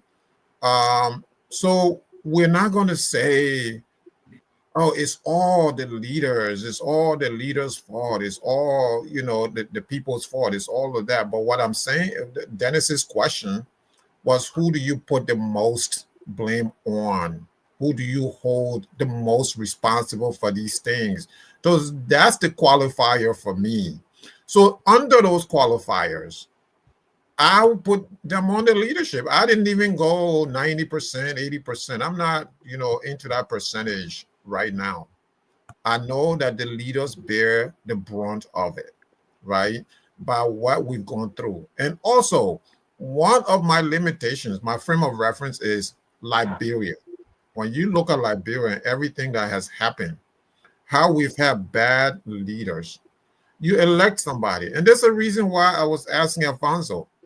I asked him, does that apply to Joseph Boakai as well? He didn't answer the question. He said your infatuation with Joseph Boakai. He doesn't know that during the election that I supported and endorsed Mr. Boakai on this platform. He doesn't know that. He needs to understand that. But the thing about partisan politics, partisan discourse, when people are so partisan, is that the moment you talk about their people, how many times I was on this show for 5 years or 6 years criticizing George Weah, and some of the panelists on here tonight came after me who are CDC supporters. The Unity Party was giving me the salute at the time. But today the shoes is on the other foot. So now, this is how our politics go. So I'm not surprised that, they're saying all of these things. Well, you don't like, why don't you like the Unity Party? What's your infatuation with Joseph Boakai? Because you know what? It's Joseph Boakai in office now.